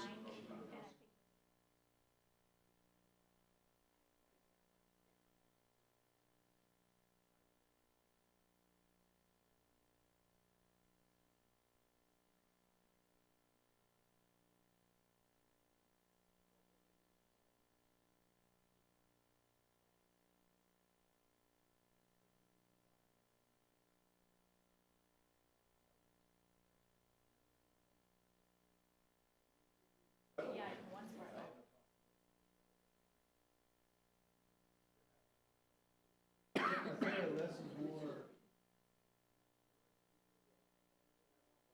We have two big goals.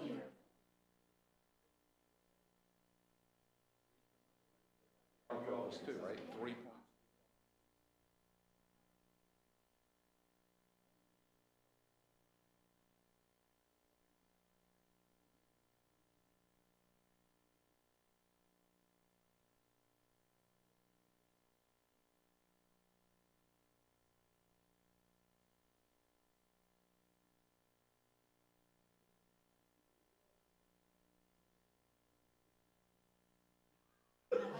And the brain surgeons don't leave for 8 hours. $22 billion corporation, and we can do this for hours?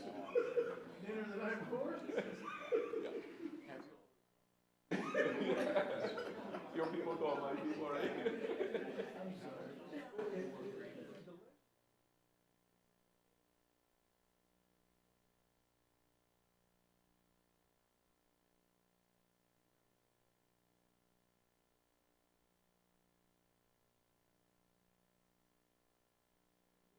All right, let's just say.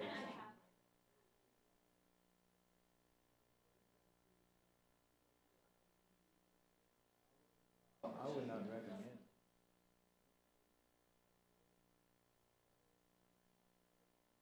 So what you gonna put, so you go beyond that.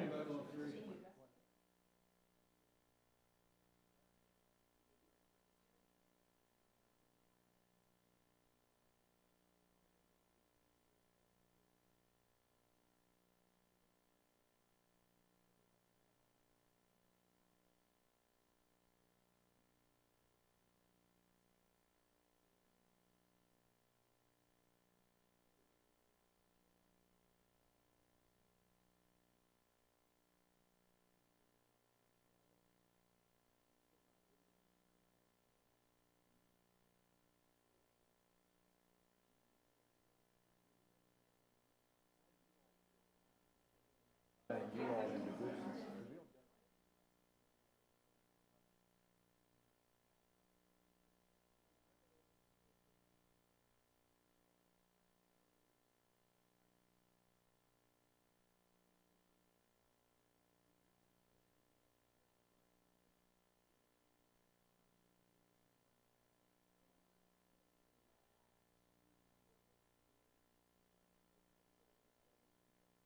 He said, we can do like the car ad. Yeah. And that way, in 1969, Ford Fusion.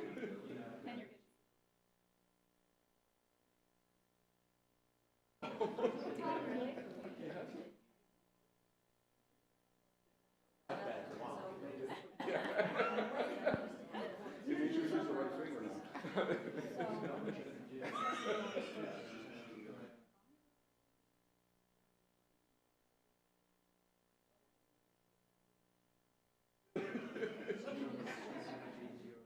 Sort of recognizing you have sunglasses on, aren't they? Hold on, now Tony Walker, hold on.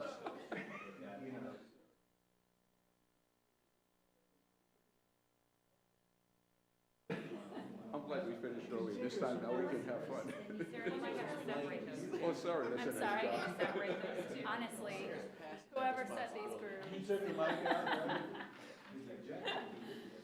Yeah, I can only work with these people. But if I was thinking ahead, I would take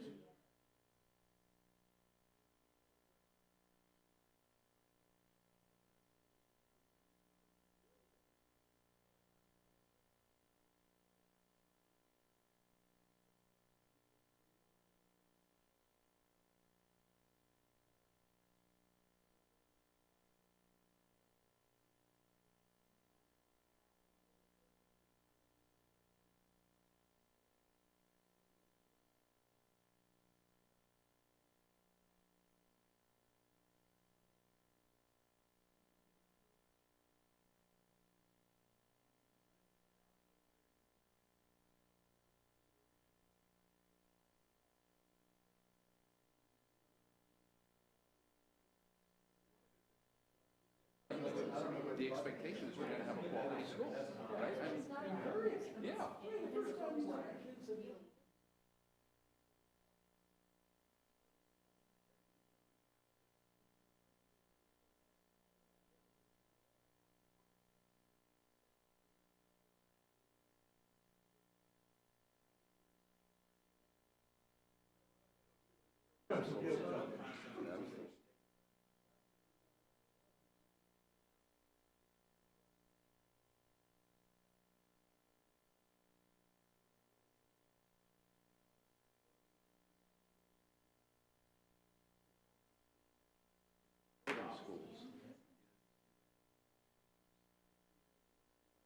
Yeah, I see it everywhere, but particularly.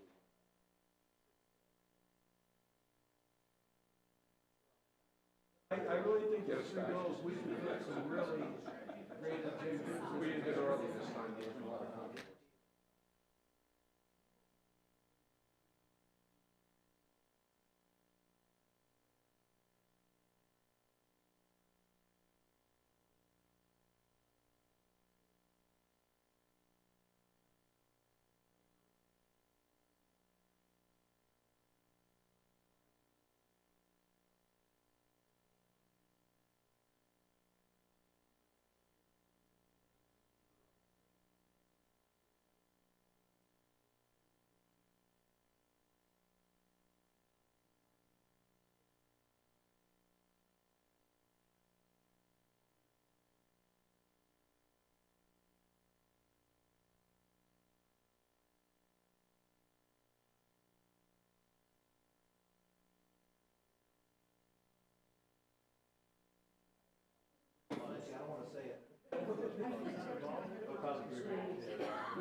After the makeup. Wardrobe makeup, they like to be in. No.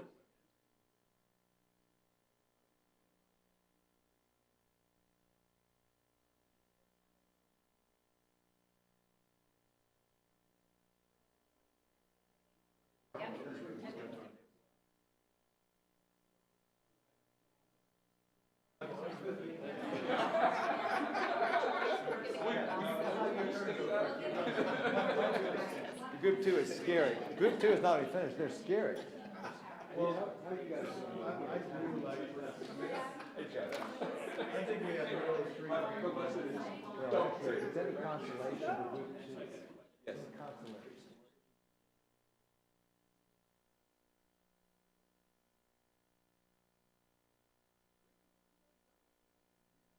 Letting you know that.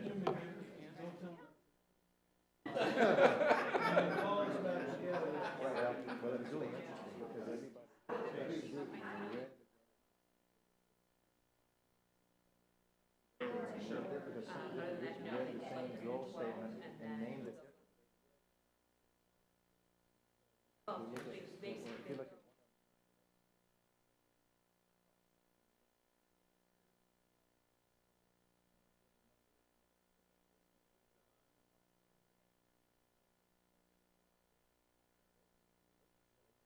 no, they're really saying, okay, this one's about.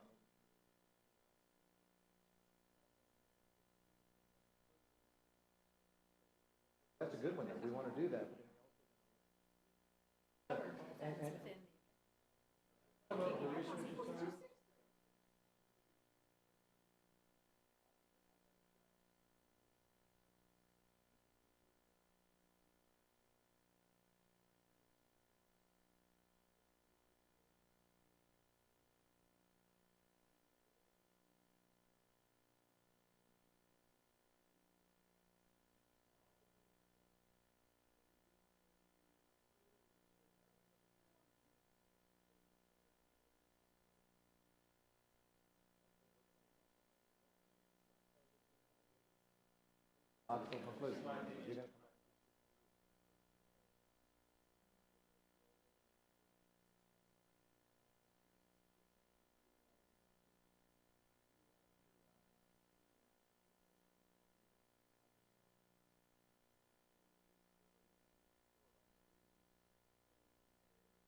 Where are we on these?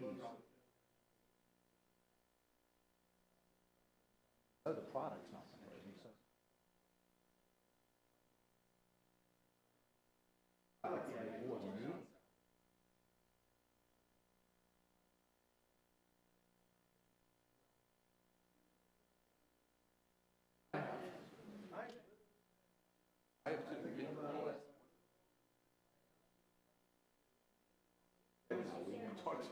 Other than by seance. He said, well, I said, well, what's the big?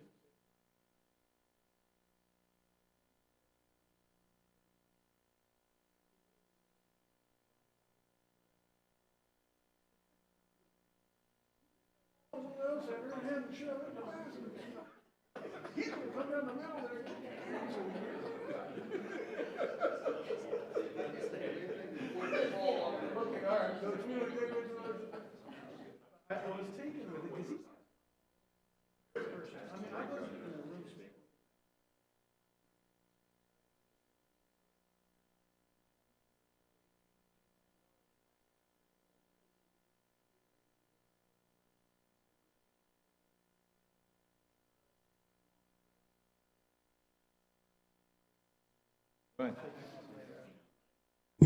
Okay, boys and girls.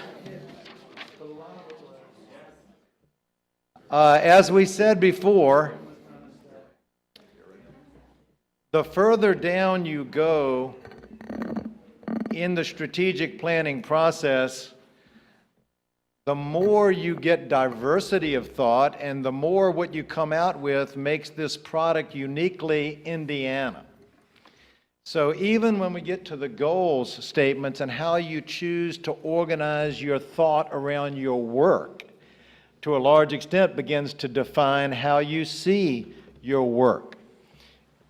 So it's not a right or wrong, but it's really interesting that each of the three groups, as I kind of snooped around, each of the three groups said, hey, we think we can compact these 5 goals. We don't need 5 goals. We can define our work in some fairly contiguous big buckets, but we don't need 5 big buckets.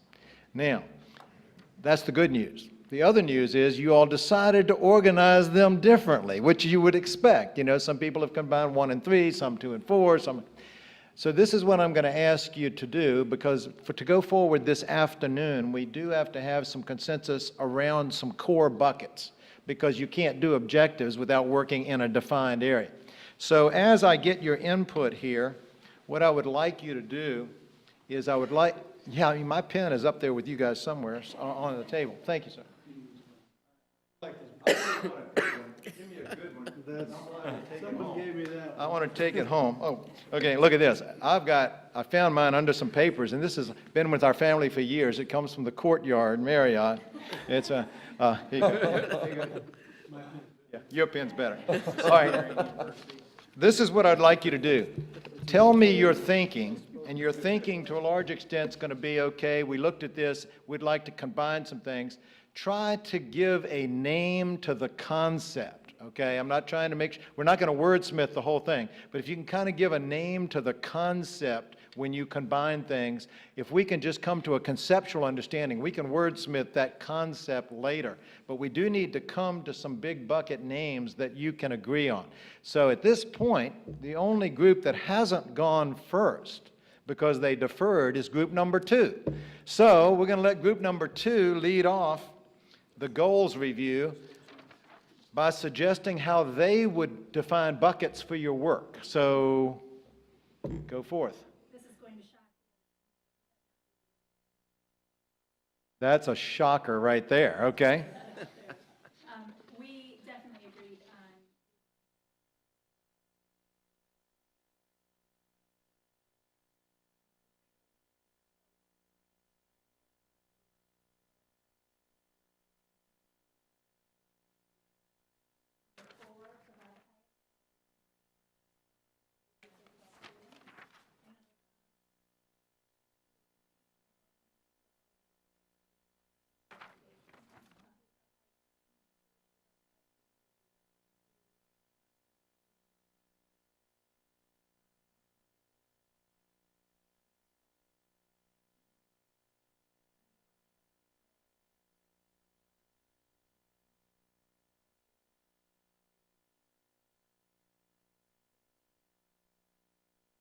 Okay.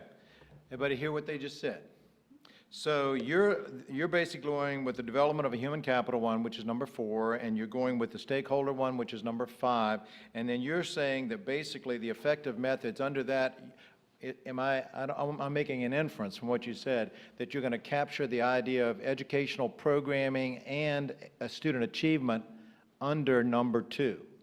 Is that an accurate statement? I don't want to put words in your mouth, but okay. That's the way they have organized their thought, okay? I might just add to that, on number 2, you can't have continuous improvement unless there's a clear standard against the, your growth towards it. Correct? And you have to have good measurement systems. So it's, Okay. and then you focus in some areas, you don't try to measure everything. So what I'm hearing them say, any concept you have in your head wrapped around the idea of accountability, this is how you hold your constituents in the state accountable for the delivery of quality programs and student achievement, they're wrapping in to number 2. Is that an accurate statement? Correct. All right. And So, 4, Sarah brings up, it also ties into 4. right, but 4 is distinct enough because human capital, you typically think of the adult community. You could add a piece of that. So, okay. Now, let's transition to number 1. Okay. Okay? And try to create a bucket. So what I'd like to do is tell you what we did. No, that's good. What we would classify, because we did something similar. Go for it. We'd love to hear that. Am I on now? Okay. Sorry about that. So for goal 1, our bucket word was accessibility. For goal 2, our bucket word was achievement. For goal 3, our bucket word was accountability. And I'll pause right there because we felt like you could take accessibility, achievement, and accountability, those 3 goal statements, and probably blend those into one goal statement. And if we did that, the new bucket word would just be learning. But the strategies objectives would need to encompass those elements of accessibility, achievement, and accountability. So actually, you and group 2 are not that far apart, where you're basically saying we could put concepts of 1, concepts of 2, and concepts of 3 under a bucket. Now, we'd have to name it something, but it's going to be accountability, it's going to be achievement, it's going to be opportunity, all of that wrapped under one bucket. Is that? And that one bucket would be learning, student learning. You're calling it learning, but at least it's under one bucket. Is that an accurate statement? That's an accurate statement. And then for goal 4, our bucket word there was efficacy, and we zeroed in on that because we started looking at the human resources as broad, because it's not just teachers, it's school leaders, it's school staff, it's everybody that comes in contact with a child. How do you maximize their efficacy? Okay. So strategies are all focused on that aspect of human resource. And then the 5th goal, the bucket word we came up with was culture. That there would be objectives and strategies specific to that. So we could even capture everything from dealing with how we deal with turnaround situations to just generally helping high-performing schools continue to stay high-performing and get better. So the whole concept of culture, how do you sustain a high-performing culture? You're also involving you also left in there the contiguous stakeholder groups who impact education as well, right? Absolutely. And we So think culture in the broader context as well, okay. Right. So it's thinking goals, and that objectives are Got coming. it. The objectives would mirror that, but what it would get us to is 3 overarching goal statements that deal with student learning, efficacy of the human resources, and then this whole concept of school culture. Okay, everybody understand their framework? All right, let me go to group number 3. You can comment, yeah, sure, that's why we're here. Go ahead, yeah. I like those big buckets. Okay. I also think they're easy to remember. Okay, They roll off of everybody's tongue: access, achievement, accountability, just from a marketing standpoint alone. Got it. Not thinking too far ahead. Got it. But the buckets resonate with me at okay. least right away. Got it, good. Can I ask a question? Yes, sir. Somebody tell me what the bucket of access means. I think I know, but I'd like to hear. Well, we came up with it because when you go back to the original goal statement, it talks about ensuring that all students basically, and it doesn't use the word access. Well, it does use the word access there. It says has access to innovative and high quality education. So we keyed in on access and that whole concept of access to system-oriented solutions, access to innovation. So we just thought everything that's going to emerge out of that goal, the way it's written right now, deals with accessibility. But then we looked at goals 2 and 3, and that's where we saw the opportunity to maybe merge those 3 things and get them synthesized down into one. And this is a framework. The reason I'm having a little bit of challenge with that, if you have very clear standards and you're assessing them, you have excellent teachers, et cetera, communities engaged and supportive, access is a byproduct of getting some research-based elements in place. Right. The research is very clear, the teacher quality and leadership quality system. Could I, So- could I, so could I I, thought- could I amplify Yeah. what I heard, and you correct me if Yeah. I'm wrong? Part of the access issue they were adding would be, let's just say that you've got a community that is resource rich here and one that's resource poor here. And so therefore, even though everybody there is working hard and whatever, is it part of the purview of the group to say, you know, we shouldn't have 23 AP classes here and then a school because of capacity can't offer any. Maybe they offer one. In other words, that opportunity, the access to educational opportunity was the idea that I heard them talking about, that somehow then we need to make access available to these folks over here so their students don't get shortchanged. We have a way to, now, might be do that through technology. You might do that through technology because you don't have the physical people. Okay, that's where my breakdown goes. You're Right. you're trying to reach an end I think if, beyond us, an end drives access to excellent education, very clear standards, high-quality teachers and leaders out, and you're trained in. yeah, what, And access is a byproduct of getting some big buckets right, but maybe I'm not thinking correctly. well, the way we were looking at was, and this is why I asked the question about where do you start setting indicators at the objective or strategy levels, because Right. when we looked at these at 1, 2, and 3, I could argue that those could be objectives that fit under a larger goal of learning. And in other words, this whole concept of improving performance, developing methods, we don't want to lose that. All we're saying is that when we look at those as buckets per se, accessibility would be this broader overarching goal that you're shooting toward, and we're still saying we would want to capture the concept of accessibility achievement, but we would be very specific in terms of an objective with some leading and lagging measures perhaps. But our thought was is that if you're really trying to write a goal statement, if we can collapse it down into 3, and it just seemed like 1, 2, 3, and what really geared us there, I'll just be honest with this, when we started talking, what got us into this was we were coming up with the question for you to say, where do you think we're going to end up having something like standards end up showing up under more than one of these goal statements? It's going to overlap. So rather than having it overlap multiple times, why not just collapse them and deal with it inside of one goal? And again, I think that because you see connections and linkages, I'm hearing, and we're going to come back to group 3. I know we haven't let you all report yet, but when you see connections like this, there's no reason in a goal statement you couldn't write a goal statement, and I'm not going to wordsmith it right here, but if you had something, you know, that said, you know, that we're going to provide an educational system that accomplishes these 3 outcomes, you know, accessibility of educational opportunity, effective instructional methodology, and accountability, and a clear accountability system. I mean, you can put a bullet, two or three bullets under one statement and have it still the same goal.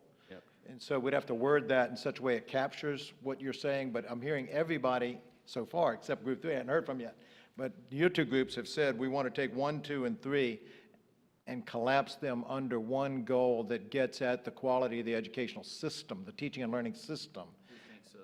And that's what they're saying so far. Now, I haven't heard group 3 yet, so could you all go ahead and report out so we hear from you? You guys, somebody jump in. Well, I'll chime in and just Okay. Summarize what our comments were. I mean, we really felt that goals number 1 and 2 were the ones that stood out for us. We felt that you could revise slightly goal number 1 such that you start with the goal being to ensure all students preschool through 12 education have access to innovative, high-quality educational opportunities. So that's talking about access today. Number 2, develop effective strategies to ensure the continuous improvement of education in Indiana. And then there was some discussion about number 4, about whether that would fall under one of the first 2, or whether it should be called out separately, but provide the highest quality human capital or resource possible to teach and lead our K-12 schools. You know, my personal opinion, given the importance of teachers and administrators in our education here in Indiana, I like the idea of calling that out separately. But there was some discussion in our group that maybe that might fit under another category as a subcategory. And I probably lean more towards those two groups. I think that if you have 4, if you have high qualified teachers and you have good leaders in your building, and you have a community that's involved, starting with the parents, everything else takes care of itself. So that's why I think 4 and 5.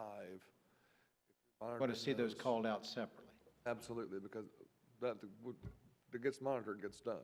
So, I mean, I think when you have highly qualified teachers in a building with, and we had this discussion at my school a week ago, talking about the difference between, we were going through our grades, we're talking about the difference between, in Evansville, the Catholic schools, which don't have 1/10 of the resources that the EVSC does. What happens there? What's the difference? And it's parent involvement, period. You know, the teachers, most cases, cousins, I mean, they're identical. But if you get 4 and 5, I think everyone's achievement starts to raise. Okay. So I would lean more with those two. But while I agree they're all important, I would like to see those two. And one of the things that again, you can group these in a variety of ways, and it's not right or wrong, but to a large extent, it does come back exactly to what you're saying. It's a statement that this board is making that we choose to highlight, for example, the stakeholder piece. I'm saying if you do, I'm not telling you to do it, but if you do it, you're doing it because, yeah, we could have absorbed that under providing a quality system or under human capital or whatever. We're choosing to separate it because we want to make that statement that that's an emphasis. If we choose to go with number 4 being separate, you know, high quality human resources for leadership and teaching, we do that purposefully, is my point, even though it could be absorbed. So what I'm hearing some of you all say, and this is where we have to come to consensus, so eventually we do have to move forward. I'm hearing a lot of support, a lot, not total, but a lot of support for having a stakeholder goal. Whether we word it exactly like 5 or not, but a stakeholder goal that talks about the value and how we're going to process and develop strategies and monitor the involvement and support of stakeholders to the educational system. I'm working backwards now so we can try to get some consensus. Yes, sir. No? Yeah, no, I like what I'm going to try to be more articulate. Go for it. Yeah. No, go for it. First of all, I think research should, maybe I'm reading just and we say research tells us. Yeah. If you read the research, you smell like me. I'm around higher. At least you didn't say the data tells us, because then we know that can be cooked. But it's power around the quality. Okay. And they can even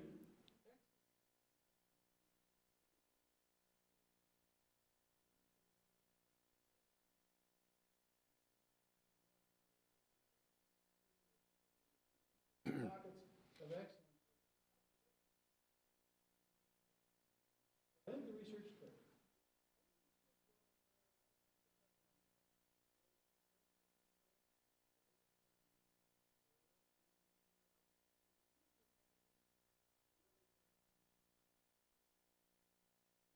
Remarkable leaders can overcome it, but usually with Exception. back and they get.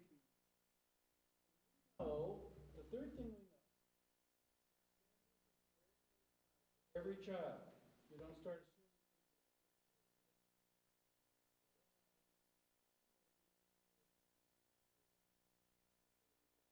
All those three things very.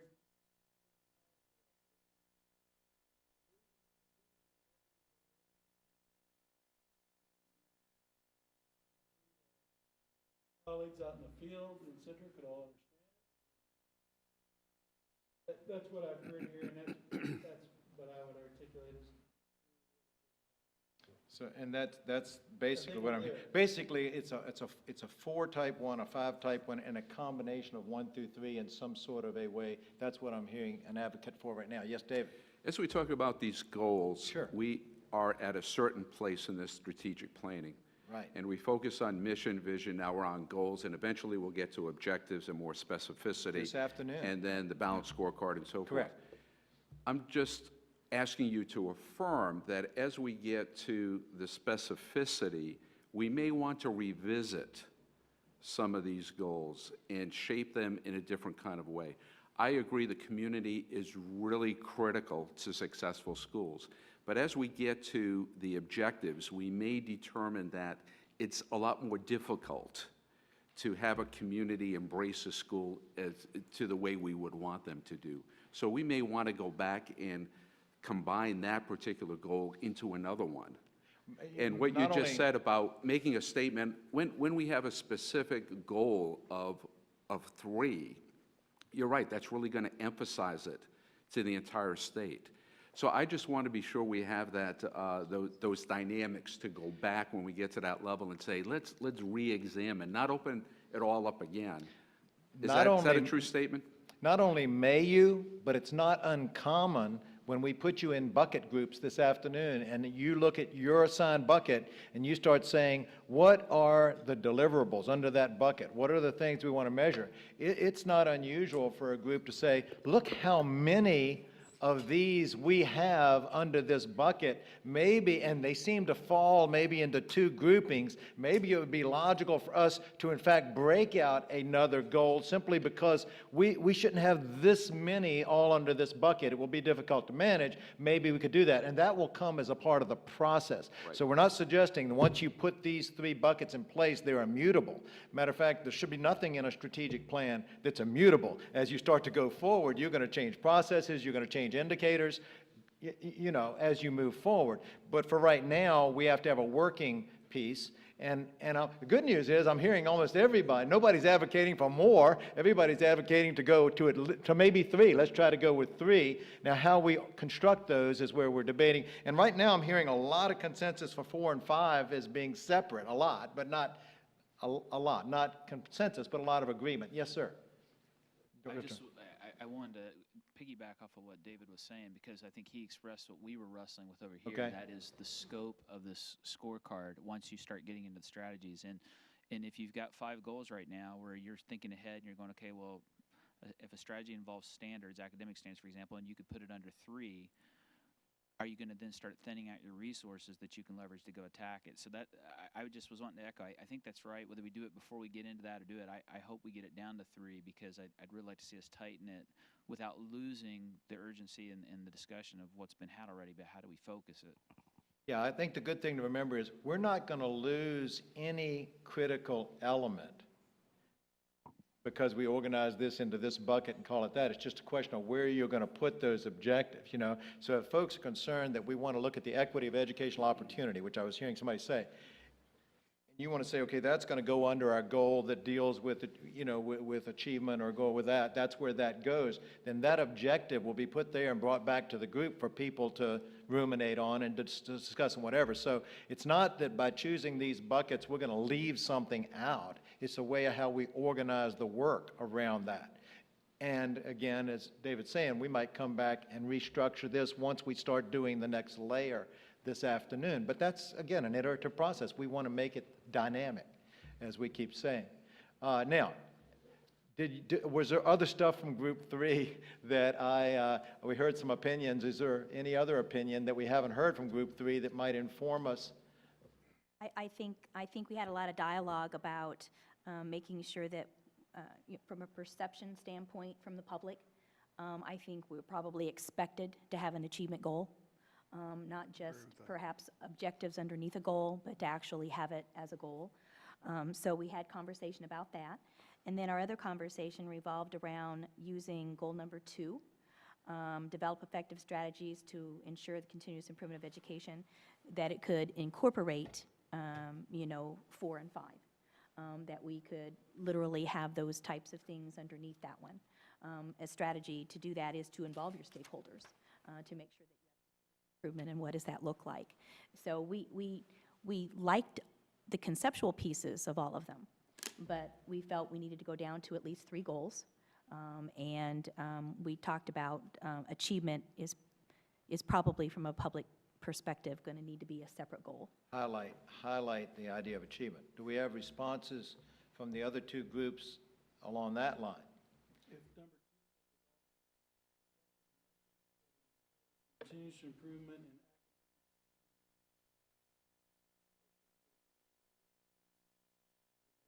Would that be better, Glenn, for you? It's a little nebulous. Say that again, Dan. Could you say what you just said again, so I didn't capture it all? Yeah, the end makes it kind of continuous improvement of what, it leaves it a little vague. Develop effective methods to academic achievement. Right. Wordsmith it, make it pretty, but Areas or whatever, but the achievement is much more specific.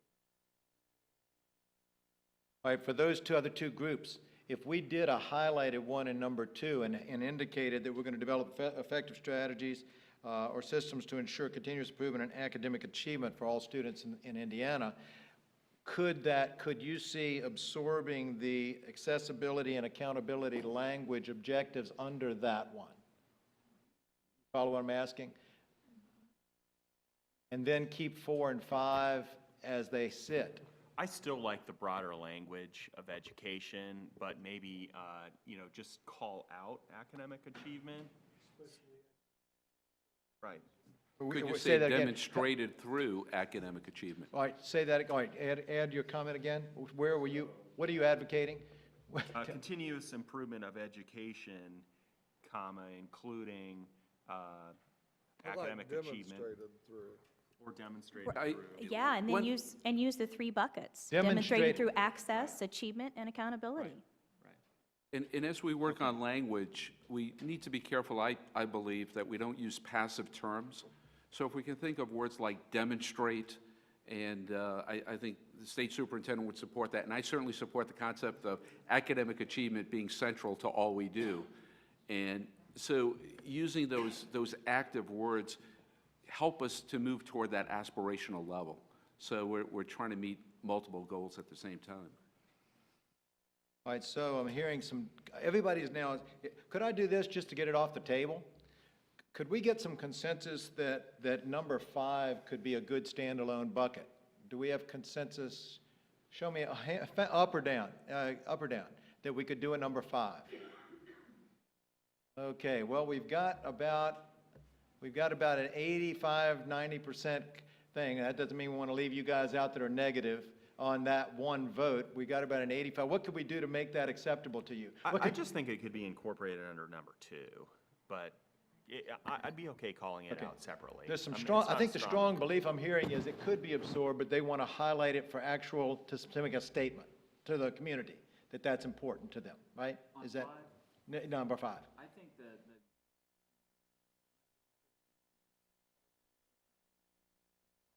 the outgrowth. I mean, to me, achievement.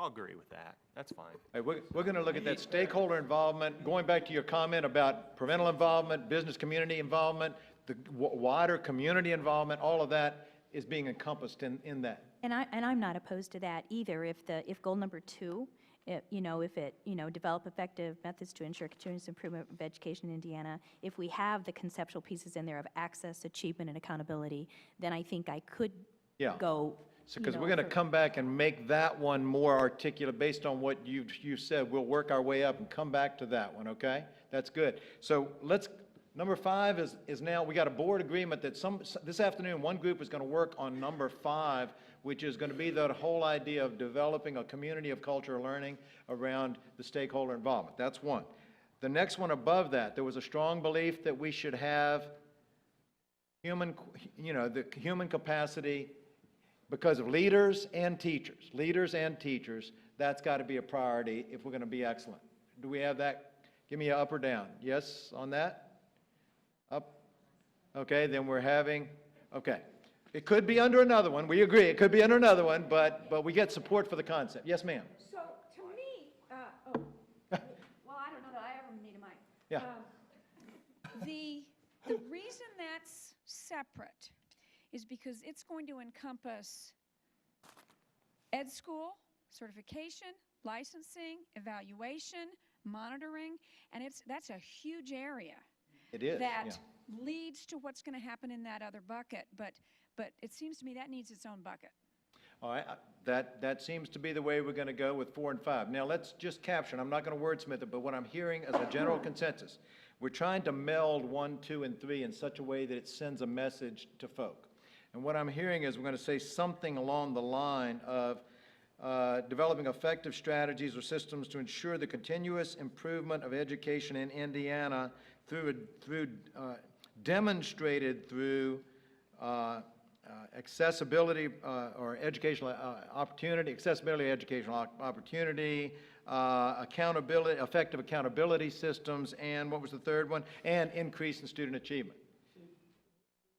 With bullets. The access, Yeah. that means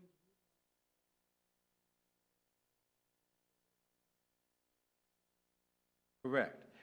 It almost gets at that equity issue, but equity of outcomes and opportunity.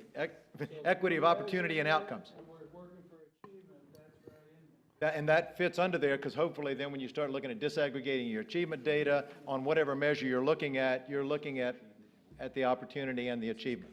I don't know that I'd put, Go ahead, I'll come back to both of you, go ahead. I don't know that I'd put number 2 or number 1 under number 2. I think they both carry the same equal weight.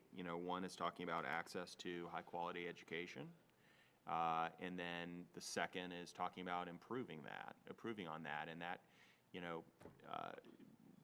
what's good today in 5 years, there may be ways to improve it over those 5 years. So I don't know that I would want to essentially make number 2, stronger of the 2. All right, the question I think, go ahead and comment, and then I'll try to capture where, yes. Yeah, I agree actually with Gordon with you, and I want to seize off of what Gordon's saying to express something, because we had the same conversation over here, and rather than putting one or the other, we were talking about trying to capture the essence of all 3 of them.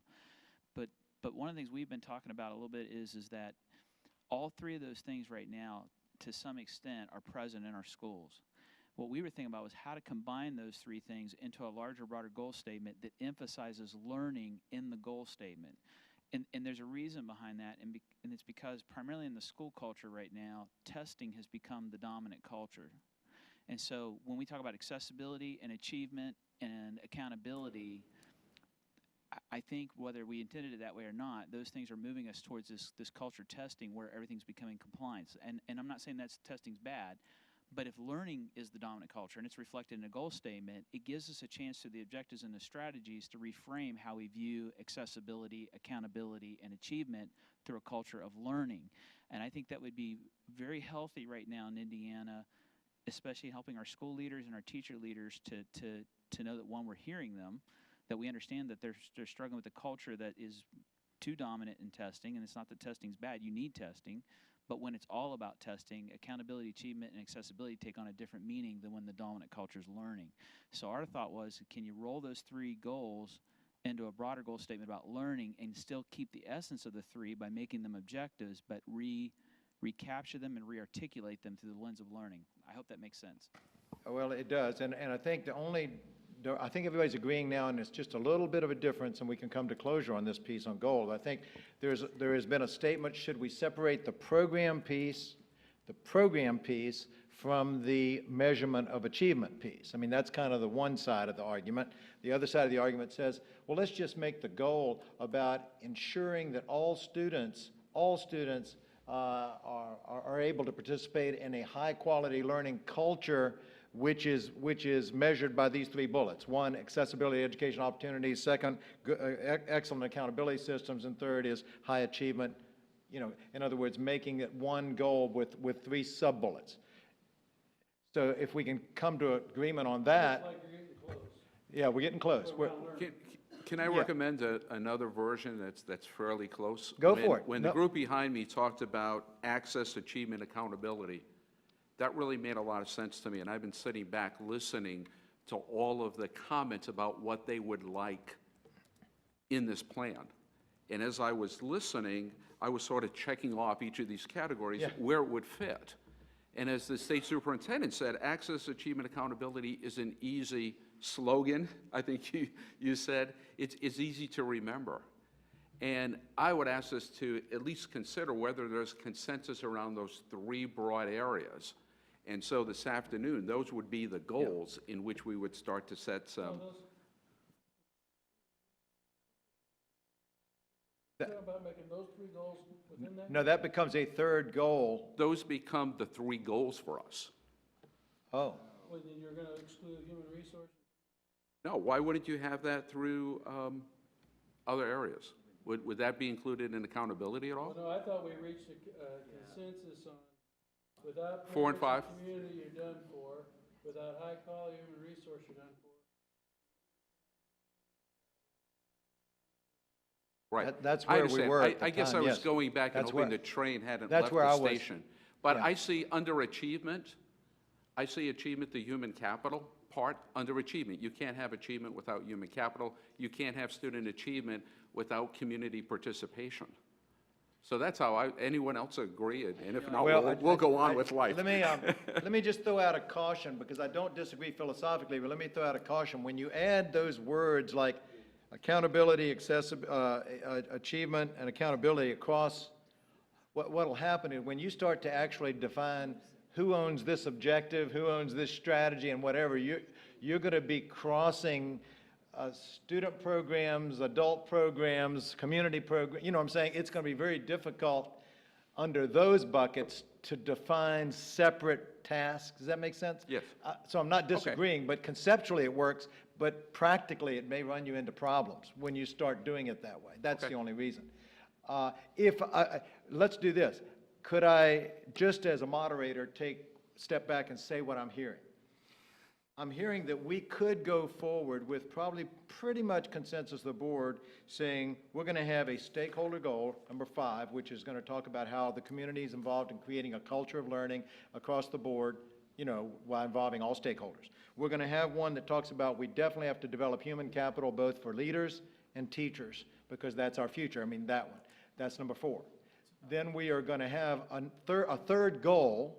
And the third goal is going to talk about developing a high-quality learning culture which has three components to it, which is accessibility, accountability, and student achievement. And you know, we'll wordsmith it, but basically it's all students will participate in a high-quality learning environment or experience that is demonstrated by these 3 things.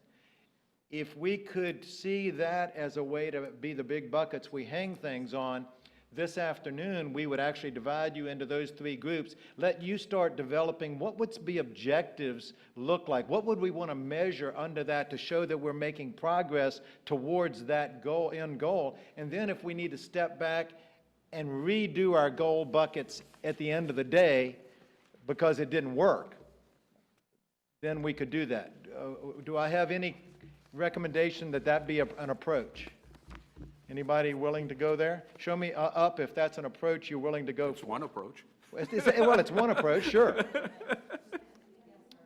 right, let's go with that. Let's go with that and see where it takes us this afternoon. And if it takes us to a bad place, we'll come back and revisit, okay? Do we have We'll try to work at lunch. We'll try to work at lunch to wordsmith this and put something up this afternoon after lunch that will be a straw man. Is that okay?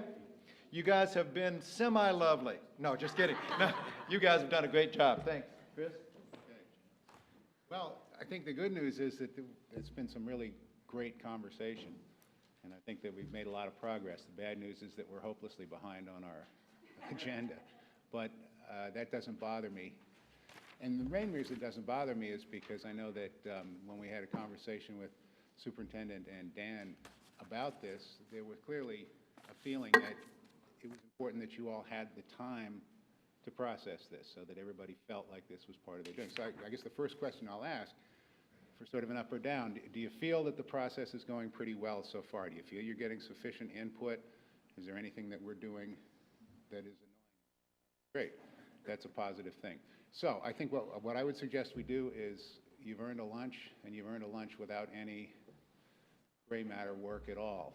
So we'll adjust we need to adjust our afternoon because of the adjustment in the goals, and we need to do some flexible things around some of the other pieces that we were going to do this morning, but we will do that. We are planning on ending on time. We are planning on ending on time, whether we're done or not. So, but thank you very much for this morning. I think you did a really terrific job, and I very much appreciate your input. Thank you. So, bon appetit. And We're going to take a half hour break. Not have food.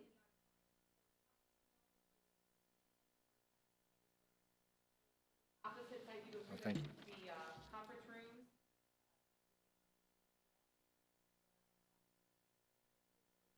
That's Box lunches there, so. We're just gonna use it for Conference room 1. Conference room, or meeting room. Back at the office. did you all do one of those things? Oh, you guys basically accepted those. Okay, let me, Hey, would you like, Ann, did you circle? Ann.